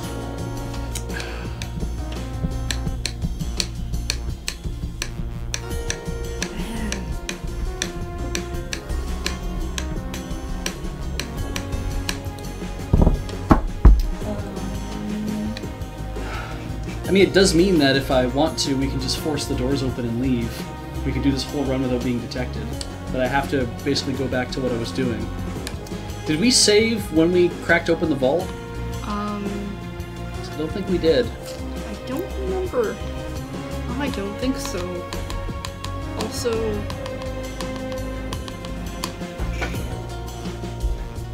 I think something must be broken. Yeah, got nothing.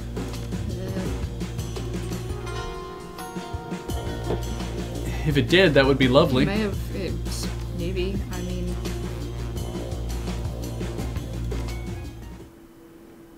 Alright, let's see what happens. It's still the enemy's turn. Maybe they'll fight on the menu. I don't think it works that way. Alright.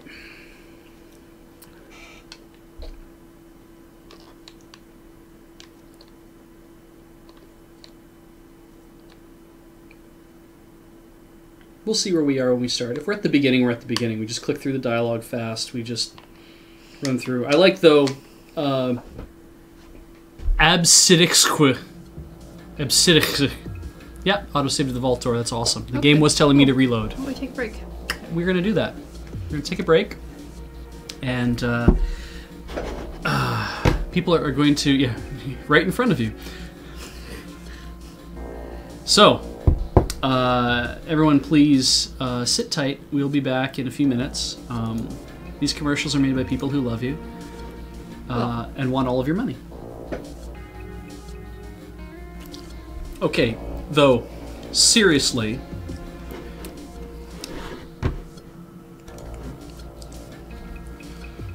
SR Griff 42, how do you do the going the distance at a karaoke night for no one to get that? I don't get that. That's a rad song. Whatever. I think good night, John Lockcole. Where'd my bottle go? Beej used to do karaoke a lot. He enjoys karaoke. I do. And we did Japanese karaoke. We went to Laser Karaoke in Edmonton because it had the best selection of Japanese music until we found out the Korean place had a newer selection of Japanese music. Which is better for us because when you're doing nothing but singing like the recent anime hits, because that's what we did. Yeah. You don't go to Japanese karaoke and sing J-pop because you're a fan. You do it because you have to. No, you do it because you're an anime nerd. There's that. All right. So, if I remember correctly, everything goes all effed up. Detecting a pattern blitz. What in the F? Nope, I'll just hack the doors. You tackle one door and I'll take the other. What about me? I need you to run and release the lock. What? Oh, shit. Oh, shit. This feels like the worst option. Did you pick the worst option? I picked the worst option. Rather than two of us fighting guys on the floor, two of us will be opening doors. And us and Camp will have to run back and forth. This is... Wow. So I guess the other option's not always better than you think it is, huh? Oh my god. Release Northern Lockdown Console, release Southern Lockdown Console.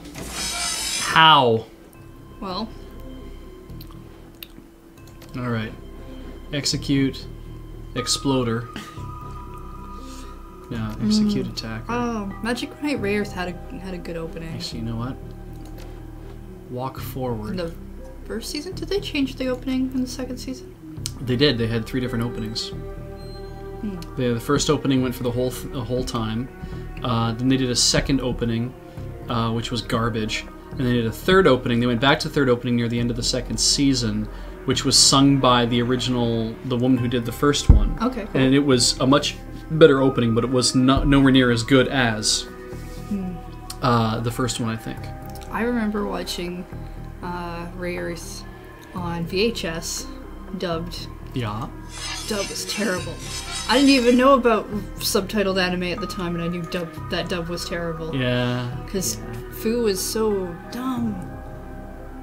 They had her say lines like, oh, there appears to be a cave. Yeah. Well, there's an earthquake going on, and they're going to run into it. Yeah. Well, the ground appears to be shaking. And I'm just like, how is it that the character with the glasses who's supposed to be the smart character saying all the obvious bullshit lines?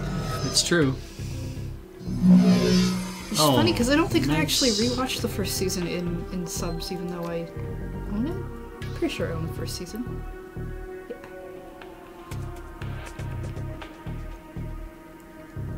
If we do it from here, that should hit everybody. That should hit everybody. That will hit better. Good. And you're next. Whoa.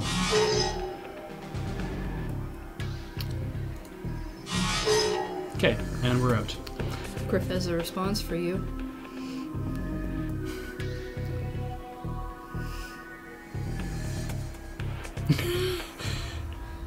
Yeah, actually, I've heard that before. 20th Century Boy is super appealing. I think when Ian was in Japan, he Wait, which one did I say we were gonna do? The south one or the north one? I don't remember. All right, one of us takes one of us takes the other. Is there a dialogue? I don't know. Nope. I don't see it. Okay. Just take one and hope it's the right one. I hope this one's the right one. Aha. Anime opening rule number 1. The first opening will always be the best, and the rest that follow it will suck. Lies! Yeah, I knew you were gonna... Lies! Full Metal Alchemist. First opening, good opening. When Asian Kung Fu Generation Rewrite shows up, best opening. What's the name of this one? Which? What are the names of the openings? Ready Steady Go was one of them, which is a really good song. Like, don't get me wrong, L'Arc-en-Ciel, really good. But I believe that's the first one. That's the first one. The second one... No, wait, no, the first one was Melissa. Was it? Because Ready Steady Go is the one that they use for the English DVDs, and they use it for everything. Because it was ending. the second ending, that's why. Yeah, there you go. Because Full Metal Alchemist did that thing where it was like, good opening, bad ending, bad opening, good ending. Like, bad opening, but you know what I mean, like, bad. It's like, the one song was always way better than the other one. So, Melissa was the first opening, it was very good, but the ending was kind of weak, and then they did a second opening which wasn't as good, I thought, but then they did L'Arc-en-Ciel's Ready Steady Go, and then they went to rewrite for the opening by Asian Kung Fu Generation, which is wicked good. Like, it's a really, really good song. He is referring to the first run of Full Metal Alchemist. He has not seen Brotherhood. Yeah. But Full Metal Alchemist is good. I've been watching Brotherhood recently, and it's good, but it's hard to get through because I know all the bad things are going to happen. Oh, neat. I left him the grenade launcher. Oh. I'm going to say that if I did this... Like, I know Brotherhood covers some other stuff, but when you've seen the first one, and then you go and you watch Brotherhood, and you're like, oh no, that thing is coming, because they have to do that, because they have to do that thing where so-and-so dies or something, and you're just like, I don't want to watch that. I have to get to another console. Time. Oh, I'm supposed to go to that door panel, that's why, okay. But Brotherhood is really good. I feel like I'm learning so much more about what's supposed to actually be going on in FMA. Interesting. I think I picked correctly. I've also been rewatching Vampire Night, because that's on Netflix. Right. No. I'm gonna do that. It's not the greatest anime, but I still like it. It's about vampires. Yes. And I'm realizing that the really big twist, they subvert, like they have a really large twist that they do, but they show you a different twist, and it's to distract you from the twist that you think was going to happen first, but then does actually happen. Ah. So I tried to read the manga for it, but it just goes on and on and on. Okay. So now we're here. We can do a blaster attack, which will take down some stuff. What I should do is do that to one of these guys. I'm gonna say this guy. F. Well, then we're gonna do that to him instead.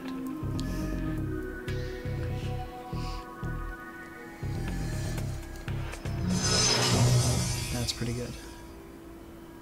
I should have probably hid, but that's okay.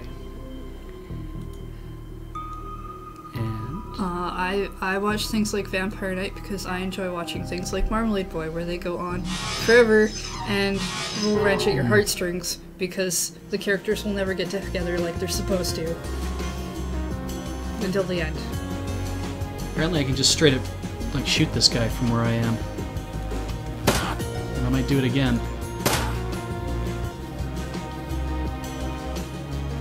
Okay.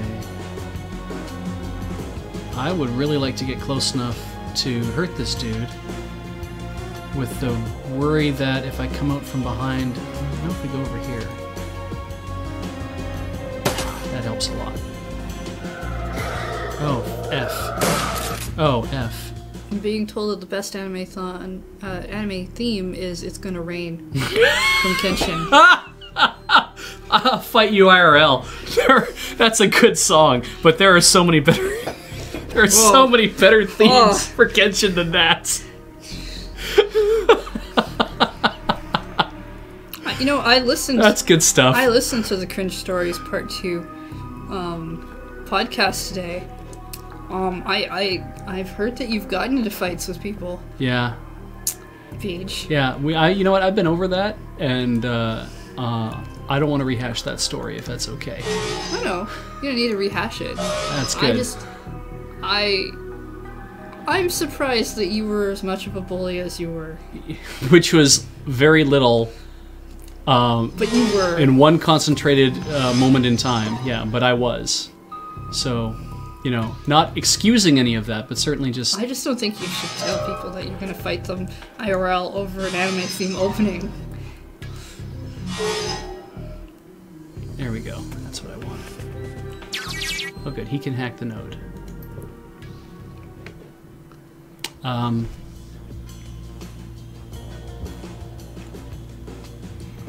I feel like if we go in there, we trigger the other door opening.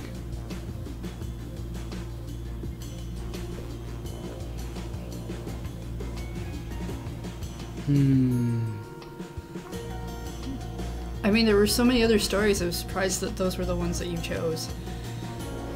Well, it was like cringe stories, right? And I'm kind of like, well, what's a really cringeworthy story? And I'm like, oh, this one. And it, you know what? What it also is a really, really good lesson. So, oh, he's on a ley line. That's why, asshole.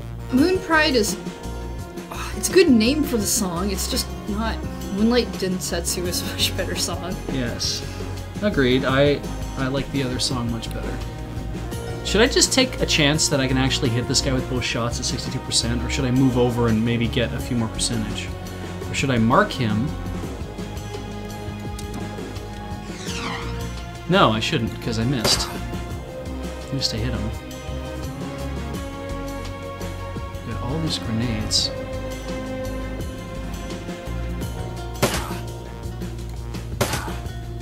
Oh my god, he's not dead yet?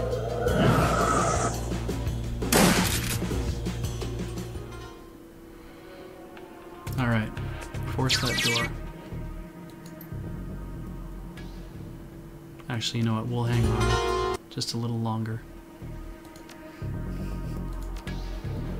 And I'm gonna heal again.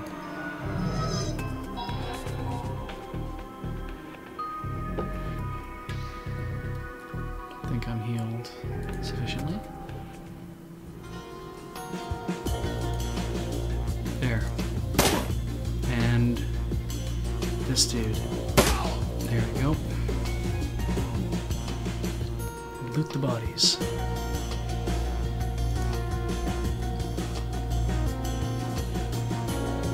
Oh. Open the door.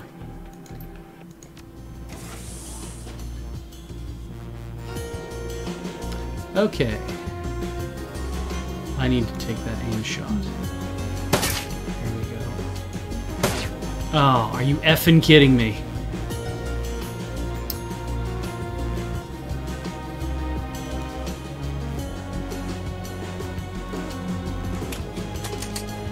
And maybe we'll heal. Ugh. Do you have a favorite anime theme? I really like Blurry Eyes. So it still hasn't changed after all these years. It's like there are a lot of. It's hard to pick the favorite, right? Oh, I know. I'm just. What I have been listening to a lot, and if you follow me on Twitter, or I should say a lot, but in like the last couple days, is Goose House, who I really like. As of yesterday. As of yesterday. Well, yeah, as of yesterday, Yeah, no, like I started listening to a yesterday. whole bunch of the stuff. And then I gotta go over here, because I shot that dude. Over at the door lock. And I go in here. And then he has to run interference, they said. Yep. But he's healed, so let's get him over here.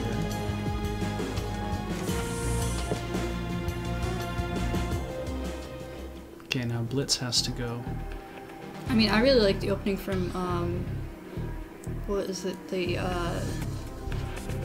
we still don't know the name of the flower we saw that day. You mean the opening or the ending? Is it the ending? I think it might be the ending. That's probably the ending. Yeah. Secret Base. Yeah, okay, it's the ending. Which, interestingly enough, Goose House did a cover of. 2 people. 2 guys. Really? Which is weird, and it's not... I'm trying to think of the best way to put this. It's... The sound quality suffers because they have like a single shotgun mic in their room, it seems like. That they don't... If they would have like 2 or 3 mics hanging off the ceiling that kind of like would cover more of their area, or if they had mics that were like way more directional and further back, they do better, like further back in the room. Because I mean, we're working off of a shotgun mic in here as well. If we had lavs, if they had lavs, holy shit! Even wired lavs in that room, if everyone was just keyed up with a lav and they all got that great, they could still play to a shotgun mic in the room, but they could sing. And you'd be able to hear their voices a lot easier, and it'd still be way, way better than how they're doing it.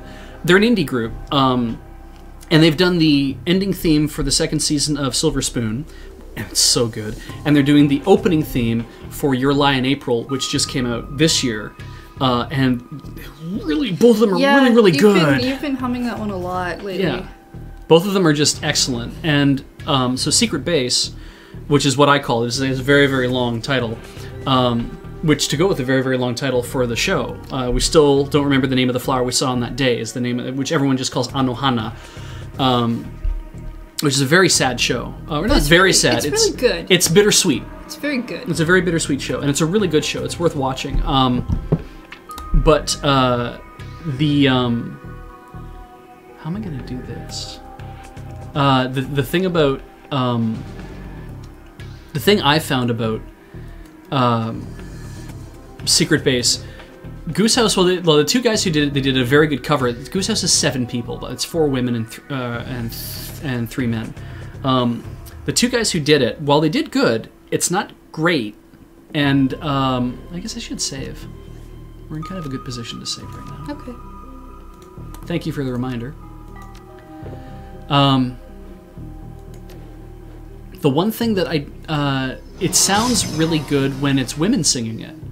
And for the ending, as an ending theme for for Anohana, it's a cover. Like, it's a cover itself. Like this is a much older song, and so they've picked a very old song to be something that everyone hopefully enjoys. But it's been covered before. I want to heal you. I guess I can't heal you when you're behind stuff. If I make you walk forward, I don't really want to do that yet, but I also want to save you from dying, so maybe I should make you walk forward. Okay, I'm going to make you walk over here, and then I'm going to heal you, because I can do that. And then I'm going to just straight up attack this guy, so then miss. And then I can tar bomb you, I think. And now he can't move, but he wasn't looking to move anyway. Oh, more people are showing up. That was weird. But yeah, so Secret Base, for the one for Anohana, was really good, like really well done. And I think I went and tried to find like an original version of it somewhere, and I still didn't like it as well as the one we hear now. So now I don't have to go up here because I think I have successfully gone through the door. So I don't have to go in here and fight those dudes. I think I can just leave. Alright. So maybe we'll do that. Start leaving.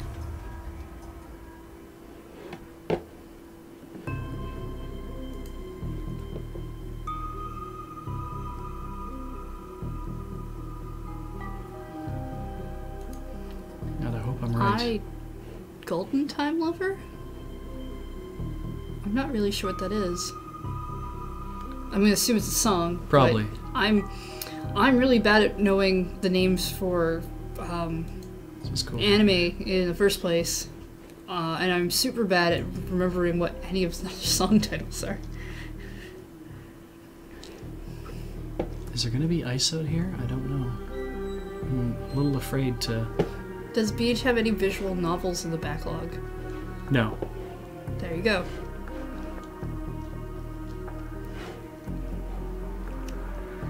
No visual novels.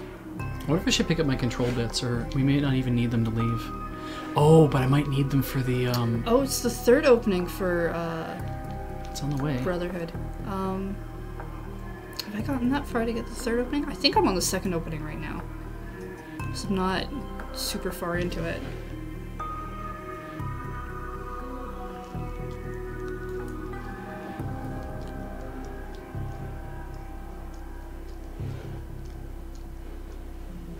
Okay. Anything else in this room that I need? Like, for example, medical supplies. I'm very full up, but... Beej, no more Hatoful? No more Hatoful boyfriend? It just says no more Hatoful. I'm assuming Hatoful boyfriend. Yeah. We're... Trust me when I say we're gonna get there. I don't know when yet, but we are gonna get there. Based on that response, I would say not on this stream, no, but more of a crossing the streams type deal. Yeah, it's exactly what it's for. Okay, so we've got some control bits. And now we need to get out of here. Did the Lure Creepy Doll get an account? Need to get out of here. What? When did the Lure Creepy Doll get an account? I don't know. I don't know. Okay. Judging from the map I can see, I think we're on our way out here. I think is the idea.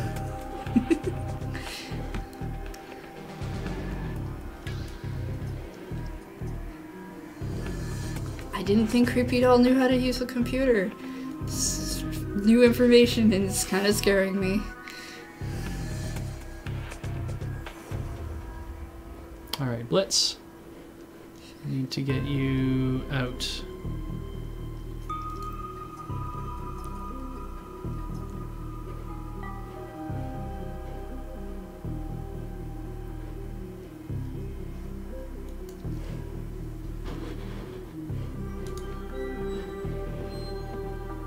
There's nothing over there. Well, wow. That'll be in my nightmares.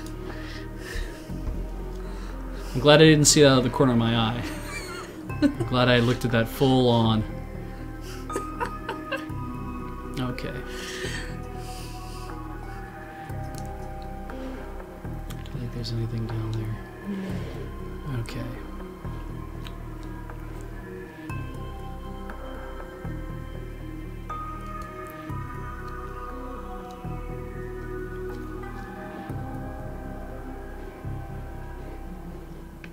Now let's hit the door.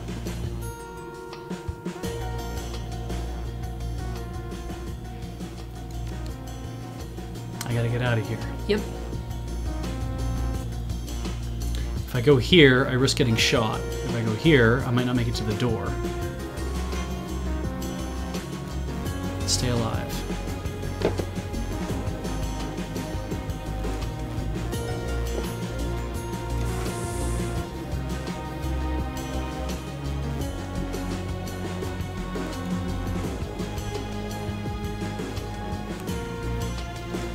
Oh my god.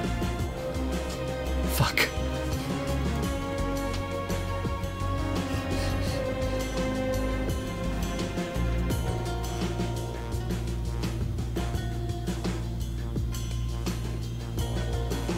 I'll move over here. And we'll just go on Overwatch. That seems about right. Well, he missed, so that's good.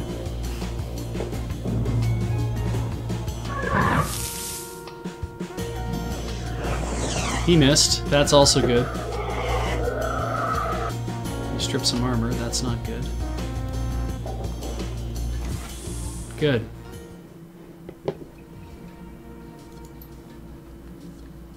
Blitz did good back there. Let's get out of here. For the front door this time, not the alley. Head for the front. But, so your options are what? But would just go with this on me.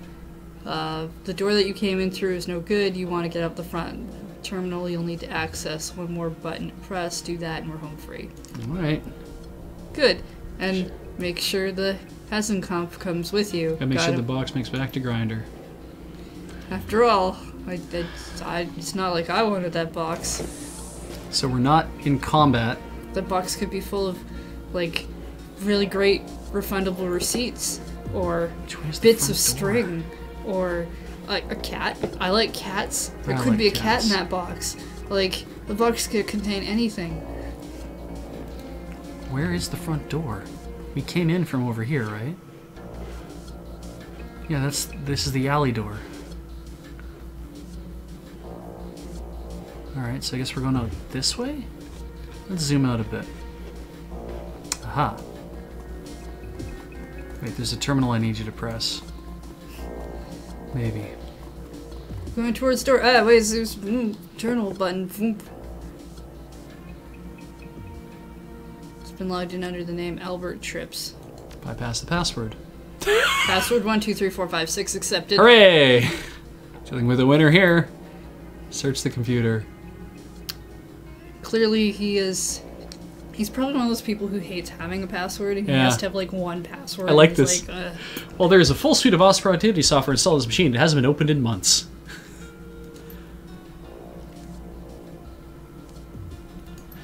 Surprised the only amount of times the plus runs this place in the ground. Wait, that was it? It was flavor? You don't like flavor text? I love flavor, but Jesus. Oh my god. Game saved. No! Don't save my game for me! What's happening? Beej. Oh. Beej, calm down. No. Calm down. No. Calm down. It's okay. Don't worry about it. No. Don't worry about it.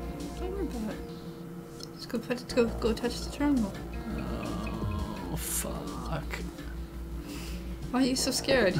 There's 4 auto turrets. I don't see why you're so scared. Oh, God. Oh, Beej. Just don't worry about it. This is the terminal he wanted you to use. Designer tells you originally part of the bank security system. It's alright. It's shown the road and also this godforsaken place. Beej is almost out. Wait, what? Yeah, no, I'd go with Blitz, what the hell. Shut up and listen. But you can tell the man ever since you stepped in this building, like he's not trustworthy. He's ran out of his own gang, tells us I'm leaving. I can? Yep.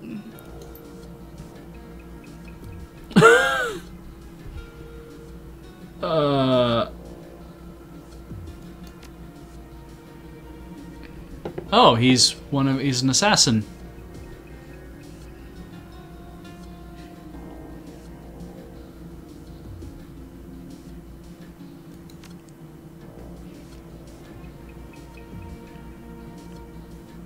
Why tell me you're an accountant?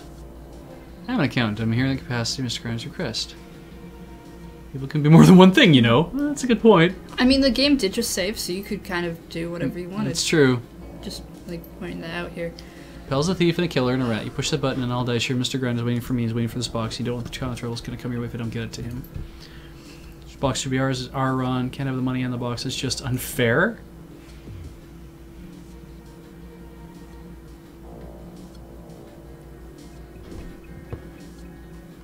So we know what it is, what he's willing to kill an old man for it. How is that not sending up red flags for you? For a loan shark, and I wouldn't feel safe around this guy. I think there's something else going on here. I think it's all been set up. I don't know about that. I'd like to see where that goes, though. Boss is about land of a ring. I think he's the silent partner with We read about. Oh, right, because of the file. Are you high? Yes, but that's besides the point. No, I'm dead serious. Oh, I mean, it is Andrew. He could be high. Would never work with that son of a bitch. Yes, we knew you sent me here to help you rob the place. He wants you out of the way. You're second in command, right? You're feeling like the friends can't leave two birds with one stone. Don't get cute when you say what you mean. He's being cute, Jack. He's acting straight in the situation. Meat Grinder wants you out of the way. This obviously doesn't make them true. Why the hell would Meat Grinder get me? I run the business, for God's sakes. Somebody gave Plots and influence. Beej's name was on that list. Other than Yumi and Grinder, who even knew that he'd be coming here tonight? And why wasn't Grinder's name on Plots' kill list? Yeah, that's a very good point. We also found those financial predictions, the ones that showed a massive increase in Grinder's future profits. Those were fake. Or they were reeling boxes coming out whatever he has planned.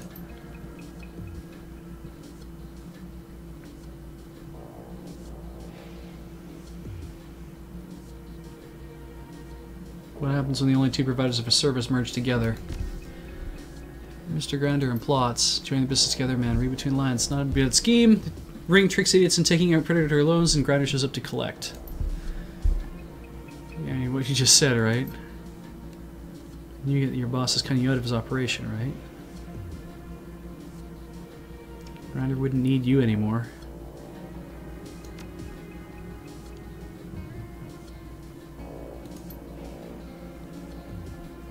Ah, bad blood between Plots and Hasenkamp, yeah. Seems pretty clear cut to me. Well, son of a bitch. We're all on the same team now, right? So good faith that your pal was right. Grinder sent me here to see the transaction went through smoothly. He also wanted me to kill you. Okay. Told you! Good job. Same as we are. I can understand that. Or damn you, Hasenkamp. Alright. Either one. I'm gonna be on his side. We can see it my way. Didn't want to kill you. Now I've turned my resignation. There's two people who need to worry about me shooting them. I don't want to do. Oh, Blitz, you're not.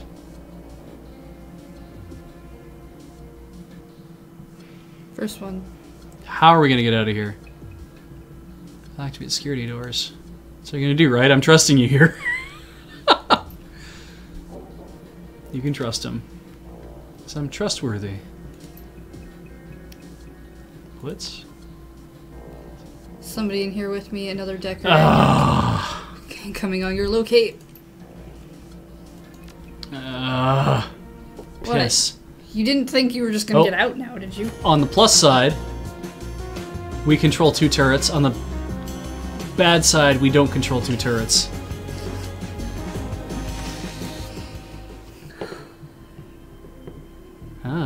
True's avatar shimmers in the cruel ambient glow of the bank's matrix. So it sneers at Blitz and tentacles on the fist. Who the hell are you, man? Mystery Decker. Oh, it's Plots. Well, you're not much of a mystery Decker if you're just gonna give your name away. How old are you, by the way? Because you look about 40. I guess that's old. Right. I need to get to that node. So is this a game of chess, or am I gonna fuck with them? Well, I mean, you could rush and probably take control of the other turrets. It would be a good idea maybe to get that one. Okay, I can't get there from there. He's a danger. Well, clearly. But I can create attacker ESP. Hey, Beej, did you know when you say the word obviously, it doesn't make things true? Shocker. Now do I... I've only got... Blitz has 2 AP.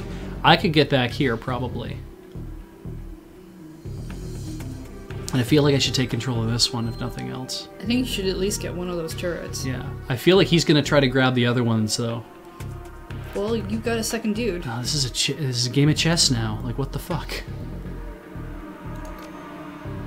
But he's going to have guys soon, too. Do I actually try to hurt him, or... Or do I get behind something? Damn it. And you can miss.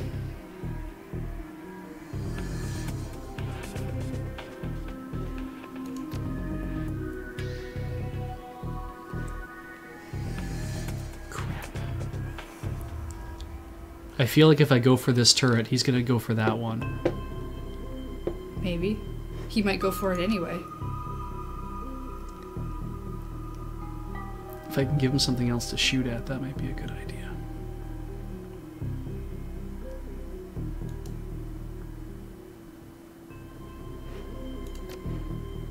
Or we tower bomb him. Then I can't move.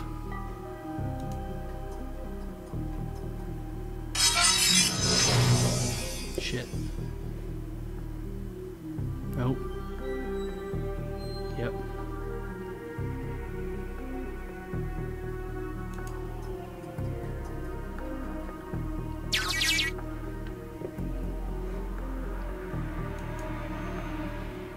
That gives us 3 turrets, which in this next stage is going to totally mean something.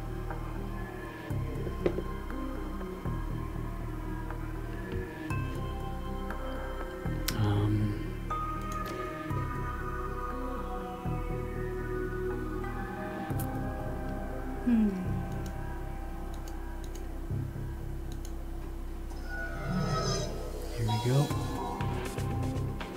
And I got 1 left.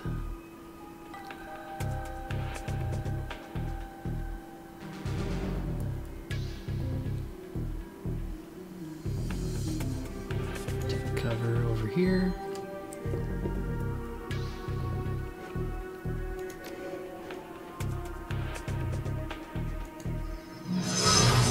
Still did some damage, it's not so bad. And am I behind cover? I think I am. Yeah, I think so. Okay. Damn it. Ugh.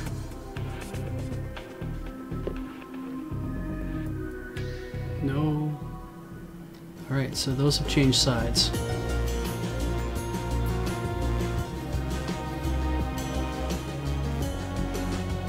Am I behind any cover? I don't believe I am. I don't think so. Okay. No, neither of you really are. Okay.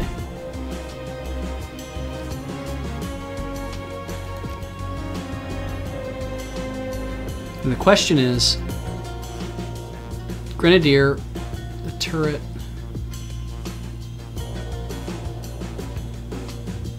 Grenadier. That's good. Okay.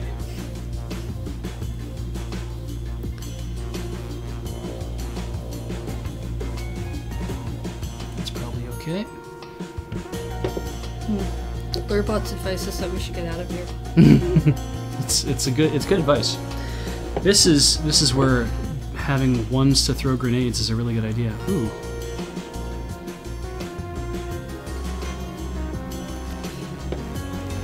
Now, do I take these guys out or to take the turrets out?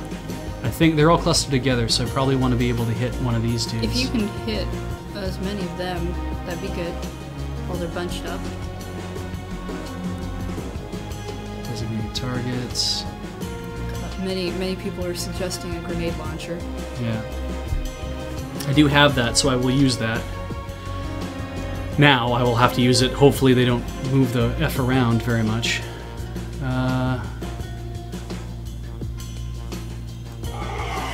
Okay, so he's marked.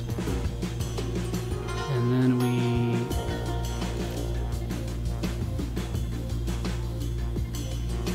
Needs to be +3 to move for 2 rounds. What's the cooldown on that? 6. I'll wait until I need to use it. High explosives, high explosives. Phosphorus. What's the area of effect on that? AoE is... Oh, it's just whatever standard AoE is, okay. So if I do this...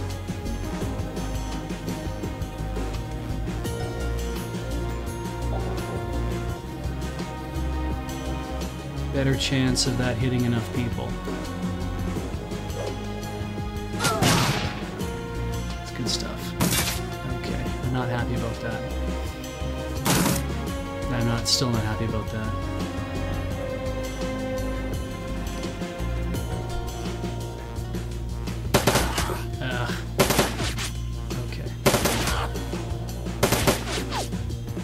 Okay, back to the chess game.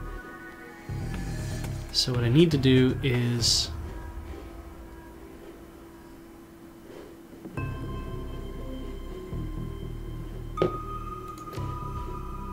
I can't hit him from here.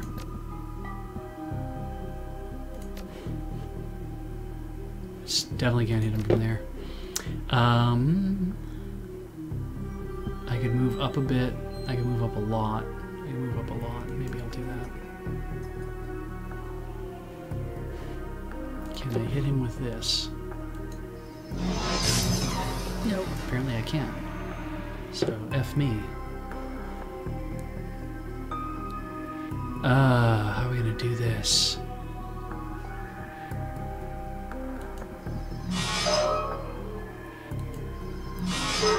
Okay, that if we keep that up, I wouldn't be so sad like I am now. Super sad.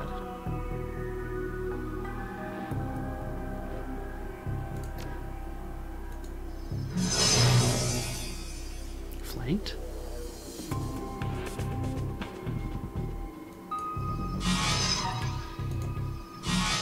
What the shit? Well, that's interesting.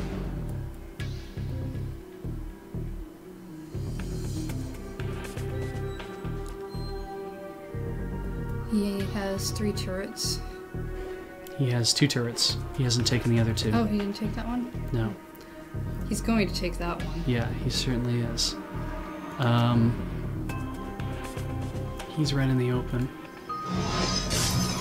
Fuck, he must have like super high.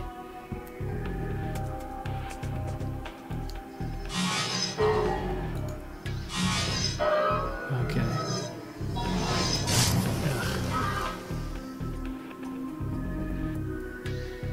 Now he has 3 turrets. And I'm right in the way.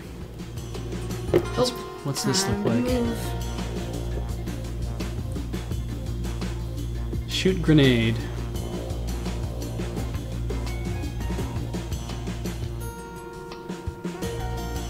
Where am I gonna hide that keeps me safe from that?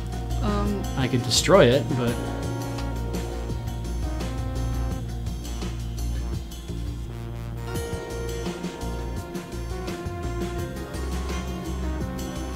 I could really do a runner and get over, like, get over here, but I need to...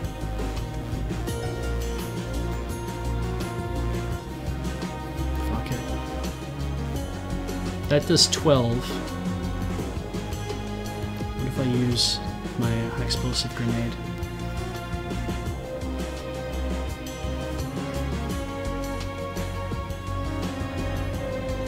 Let's say 80? Yeah.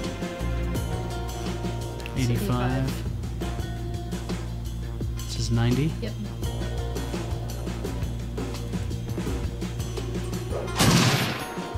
Good.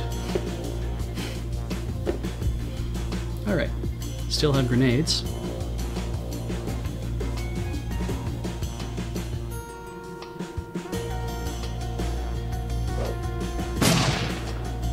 That's good news.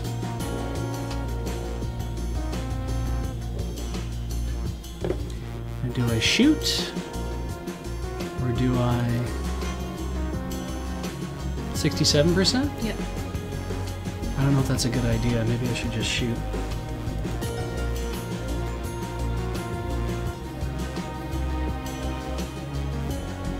Or if I should get into a better position, like over here. Because then I'm protected on 2 sides. Well, I mean, you are sitting in front of a turret that will shoot one of you. Yeah, that one there, right? Yes. Yeah. If I move over here, I'm closer to that one, but... Alright, I'll move over here. Yeah.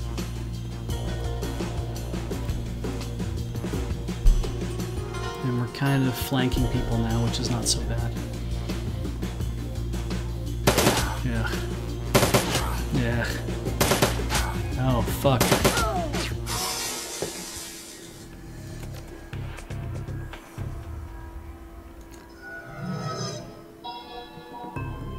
Can I do anything to him? I feel like I can't do enough to him. I could take his...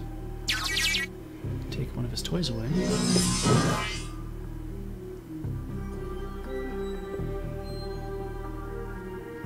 And take my other one.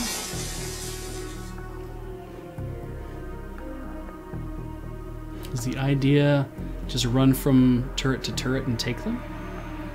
You could always eject. I might just have to jack out so I don't lose blitz. I can't heal him at this point. Ah, piss.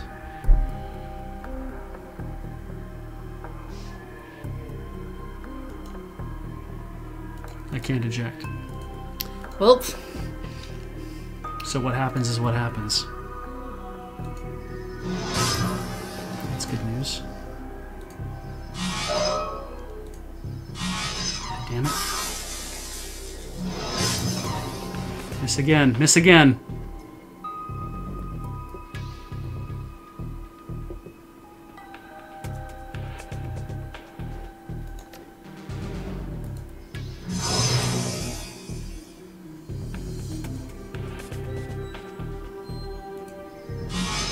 No.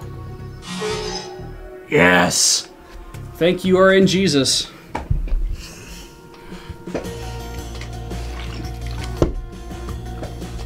So, in the meantime, in your next turn, you need to go and take as many turrets back as you can. So we have this one, and we have this one. All the other three are red. Yeah.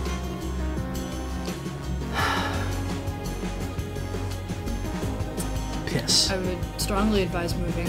Yeah, but where am I going to hide? If I hide here, I'm probably okay. Yeah, I think I'm okay if I hide here. So let's do that. That's not great for those two guys, but... No. We'll heal. But there's less of them than there are turrets. Yeah, and now I need to get him out of here too. Which is what this is for.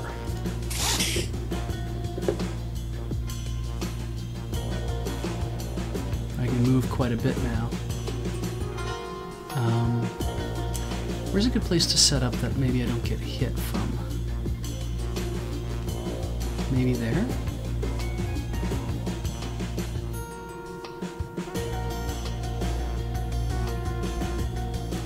Okay, that's a weird spot.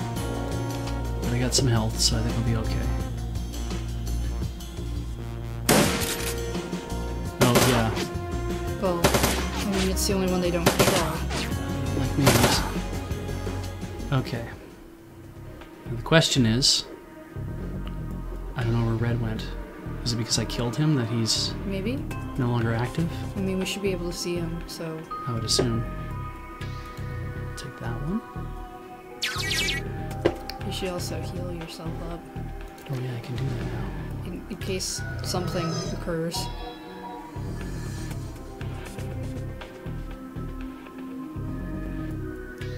Park myself over here. Not enough AP. Yeah, I think because I killed him, his ESP went away. So now I control those two.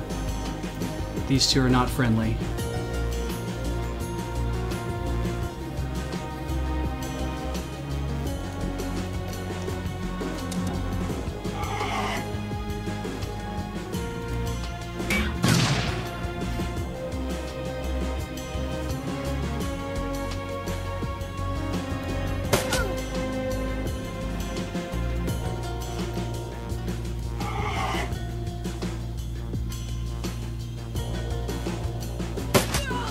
Yay!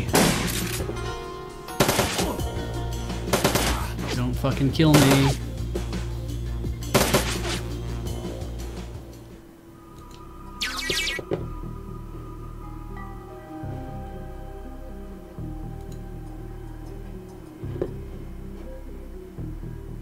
Yay. Ha ha ha, now I have 4 machine guns.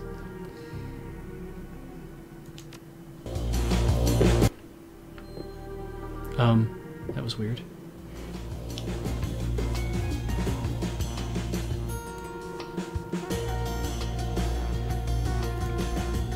Let's not mark target. Let's just see if I can shoot him. Oh, maybe not.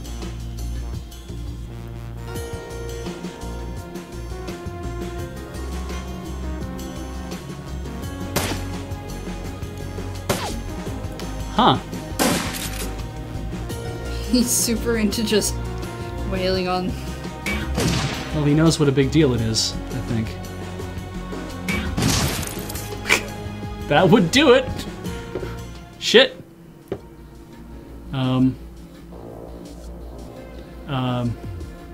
Now what? I don't know.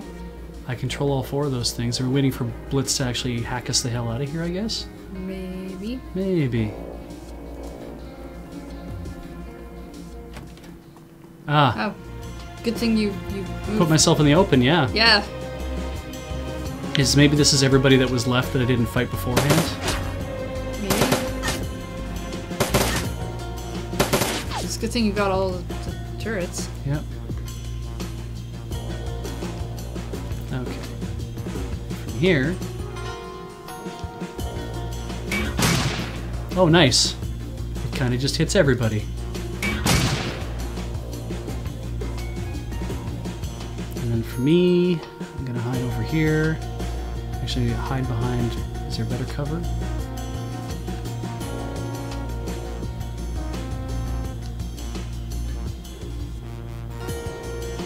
Hide over here.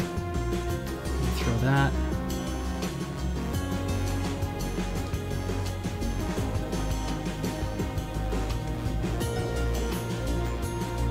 $72, $77. Oh, damn. For a miss, he did pretty good. I'd agree. They're all on fire. Well, except for that one guy. I guess he's just not into the trend. It's not for trend, not for corporate attitude. Not for stoner. Only for true doom murder heads.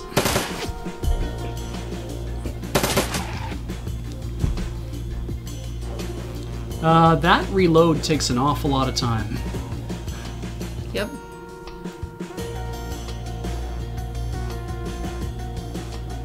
Fuck it.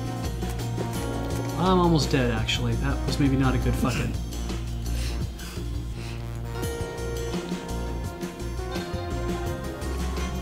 There, now we are both healed. And... Oh, maybe they're going to concentrate on the turrets. Oh. A little bit. Okay. Maybe the turrets could actually learn how to shoot.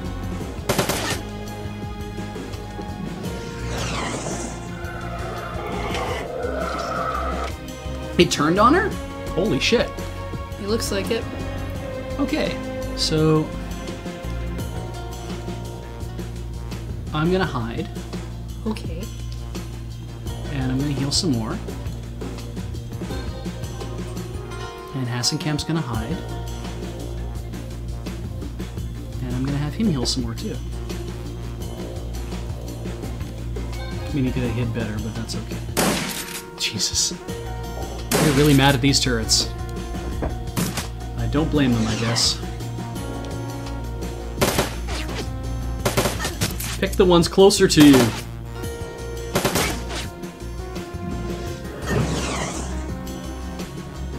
Now, 59. Do I move out further? This thing is long range, so I guess if I moved over here, that would be okay.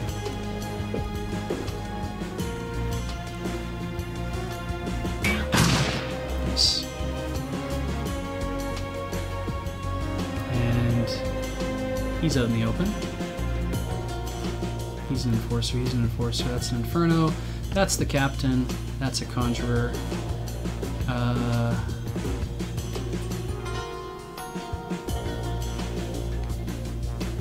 Maybe we won't use that just yet. I think I can hit him with no problems. Though I hate to risk it. There.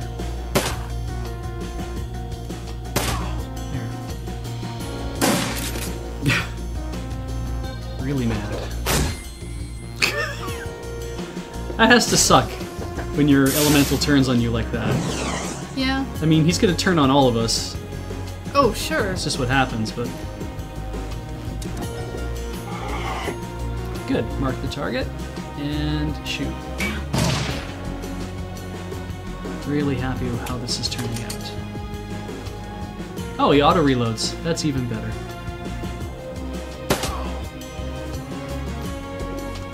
Conjurer?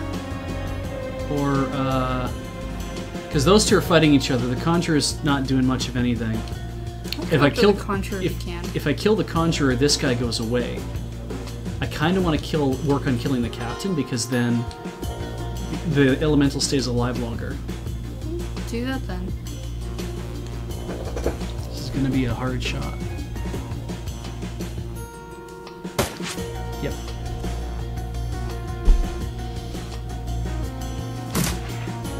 And if he kills the Elemental, then so be it. Or if my turrets kill the Elemental. Well, I mean, I don't think your turrets were informed of the plan. Probably not. I should have probably been a little clearer. Yeah. Oops. Well, when in doubt, try again.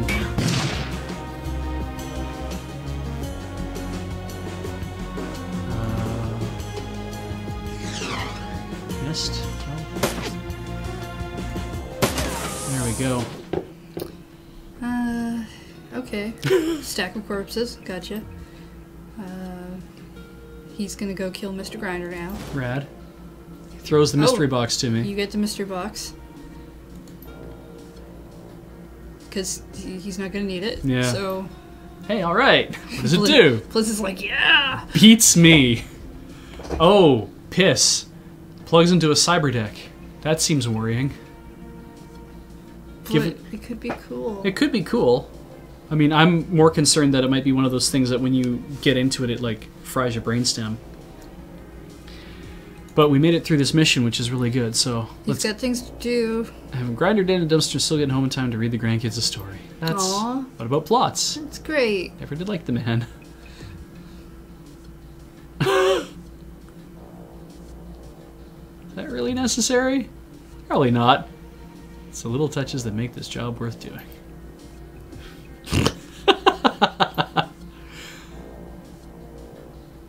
Entire the shadows comes to me, found a place in the organization for a man like you. Oh god. Do you think Dreaming Machine, which was Satoshi Kon's final work, will ever get released? They said they would, but it's been 4 years. I feel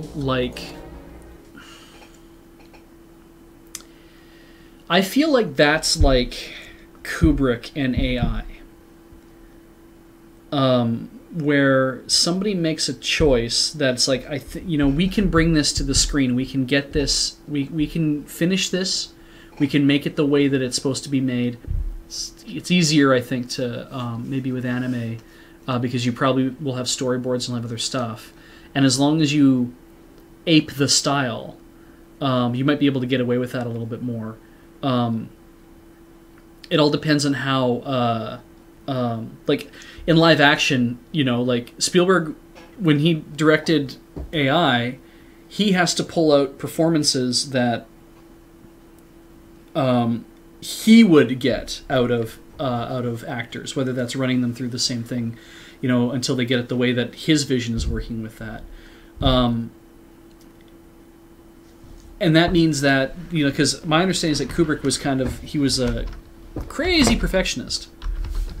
So, can you actually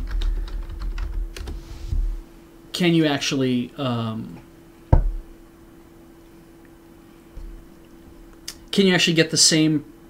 Does this actually apply to anime? Like, if you're working with the same direction house, and because it's like all these people, it's animating stuff and all that kind of thing, and whoever it is that would take over would have to basically be like, we want to make this Satoshi Kon, so it has to feel like Satoshi Kon. Everything about it has to. And unless he was at the point in every scene to make sure these things go down the way they want, and he got the voice acting the way that he wanted, and he got the visuals to be the way they wanted, I think you could probably achieve that same kind of tour de force. Like it's like you could still make a hard hit, you could still make it feel like that. A lot easier than if you had if it was live action, because I think that Kubrick would probably be he'd be looking through cameras, he'd be seeing how everything's set up and trying to make everything work a certain way, and he's got an aesthetic that he wants, and he's got to work with it all in real time, and whatever you get on the camera is what you get, and you hope that when you get to editing, it's like, this is, you know, or we got to redo it again. I don't know that much about film, as you can tell, but at least in animation, I mean, you get nothing for free, but that also means that everything comes out, that everything should come out exactly the way that you want it, depending on how much money and how much time you're willing to sink into it. And maybe that's the problem, is that people who might be working on it are like, we can get very close to the aesthetic, but it doesn't feel like Satoshi Kon, so we're going to have to dump more water and more water. We're going to have to dump more... I just read Larry Ann's thing. I know what you're... To dump more time and money into it in order to make it happen. So, will it come out? I don't think anybody would just leave it alone. I think maybe one day. It might really depend upon whether or not they can keep putting money into it. It might be like a 10th anniversary project. You know, he's been gone for 10 years, and we have finally achieved this, and we can release this now, and hopefully this is what he wants. The other side of the thing is that maybe he doesn't want it released. Maybe there was something that, you know, you're saying they said they would, but maybe there's something about it. It could have gotten tied up in red tape of some sort. In legal proceedings, because maybe it's like it's not finished, and so his estate is like, we don't want it being released even though it has his name on it. Because it's not fully finished. But all right, really short thing this time. It's nice though. All right, we're back. We did our little fun run. It's goofy as shit. I made 2 karma. We got a little plastic box. See, now I want to do the other one too. Ooh, inspect. What is this? Hey! Ella, you can read it. The Beej Civic Center.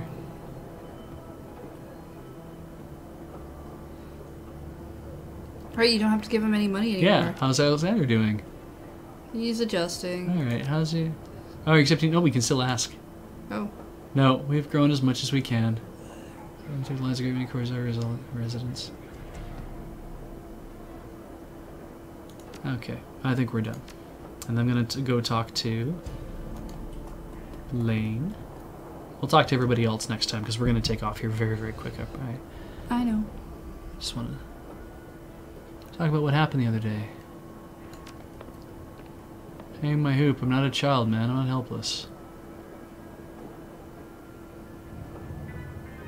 Lead me to whatever fate I've earned.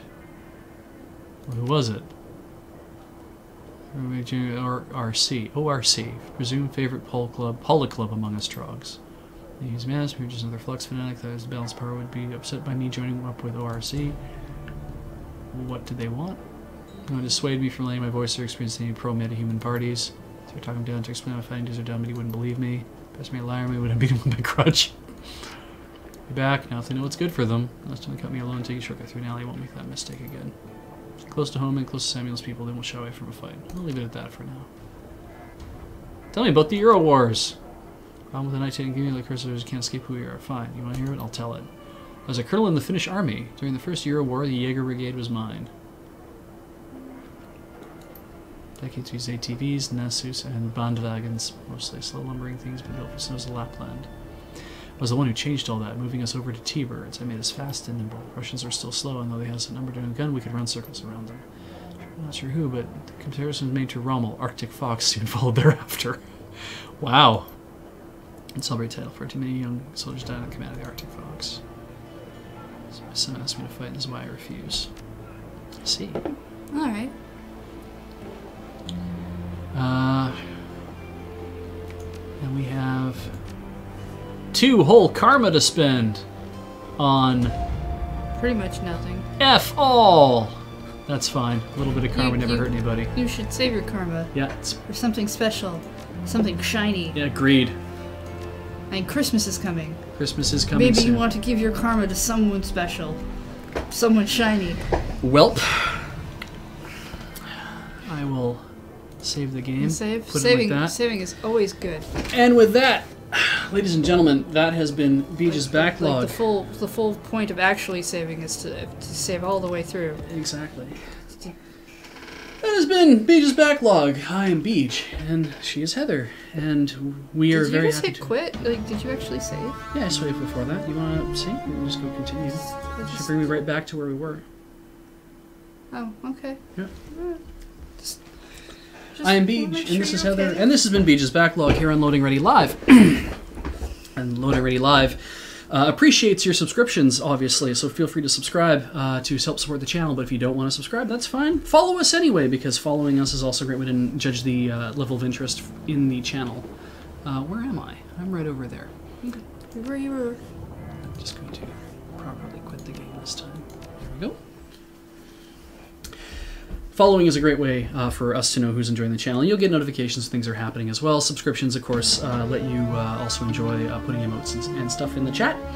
But if you liked what you see here, you should also tune in tomorrow because Alex Stacey will be holding IDDQ Derp at 2 p.m. Pacific. And if you want to see what's going on for the rest of the week, I advise you to go to loadingreadyrun.com or lrr.cc if you are all part of that mobile action. It's easier to type in. Because we have a schedule up that shows you what's going on throughout the entire week, and you can see what is scheduled at certain times, and of course who's going to be doing what, and we do update that so that as people are scheduled to do stuff or unscheduling shows, you will see the things show up as they are showing up. While you're at loadingreadyrun.com, you can check out all the stuff that Loading Ready Run does. Loading Ready Run is an internet sketch comedy troupe based in Victoria, BC, in Canada.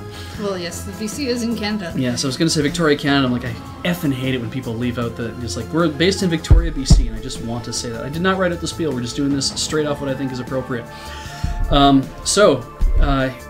There is all sorts of cool stuff that we do for the internet. You can check out our weekly sketch comedy, which is coming to a close because the Year of Lure is up.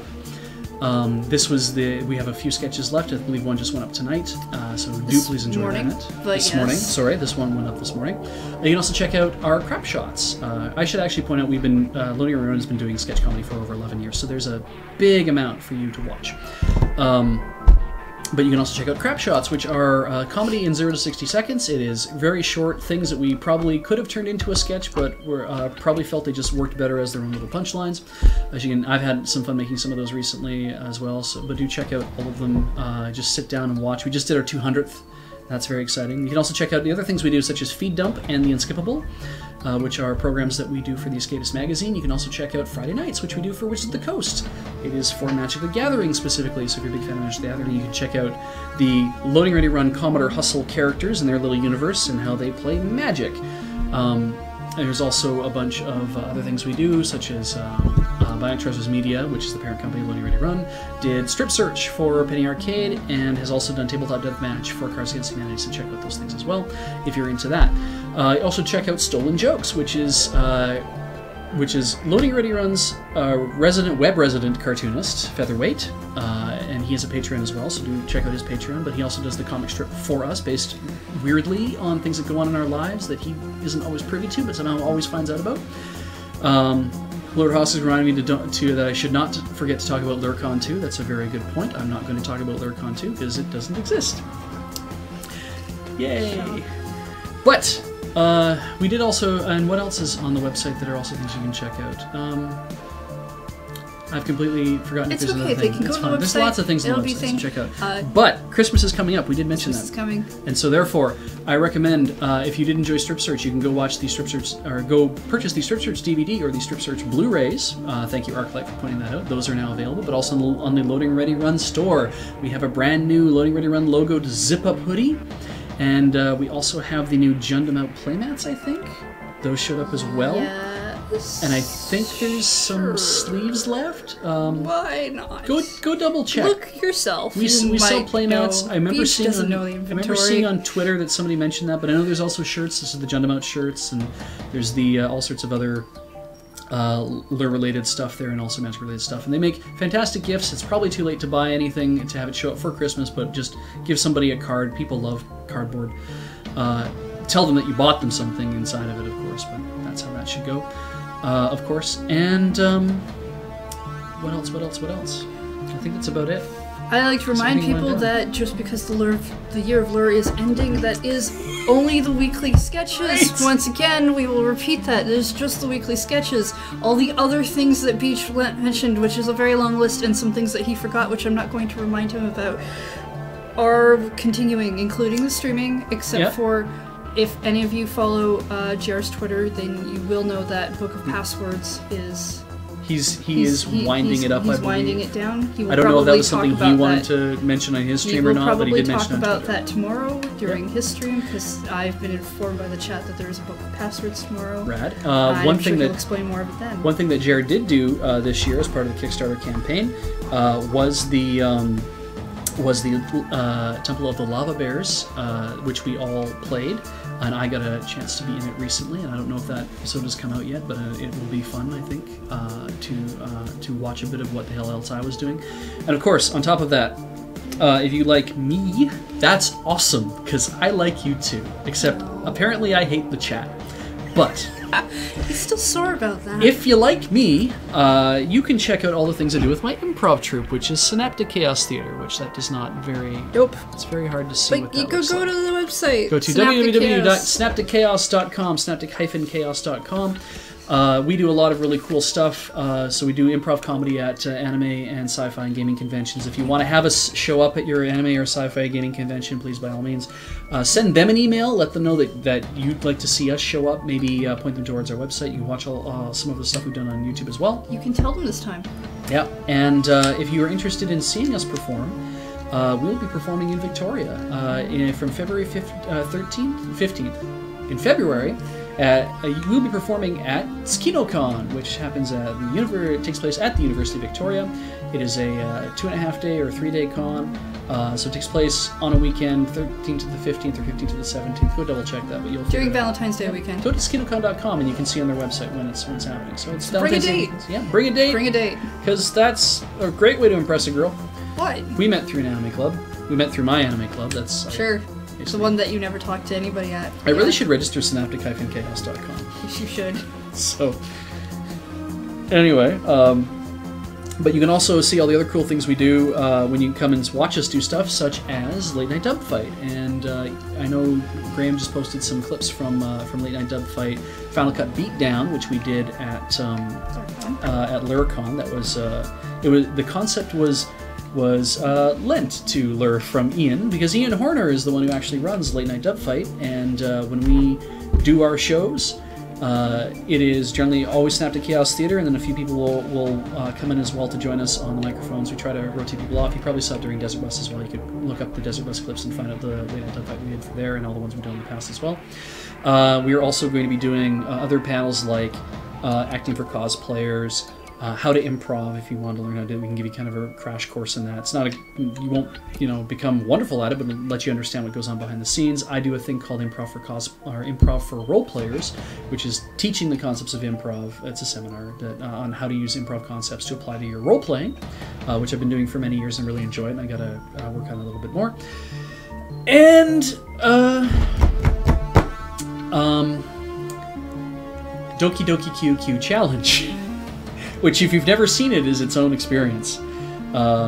It is messy, but it's a lot of fun. We only do it live, and we'll never do it at Desert Bus because we'd make too big a mess. No, it would never pass muster. No, there will probably be vomit and stuff, but that's it. I can't think of anything else that I want to mention. Everything's kind of been thrown out of there, but do take care, guys. It's been a lot of fun doing this week. I'm glad we actually got to complete the entire mission, despite this computer effing us up in the middle.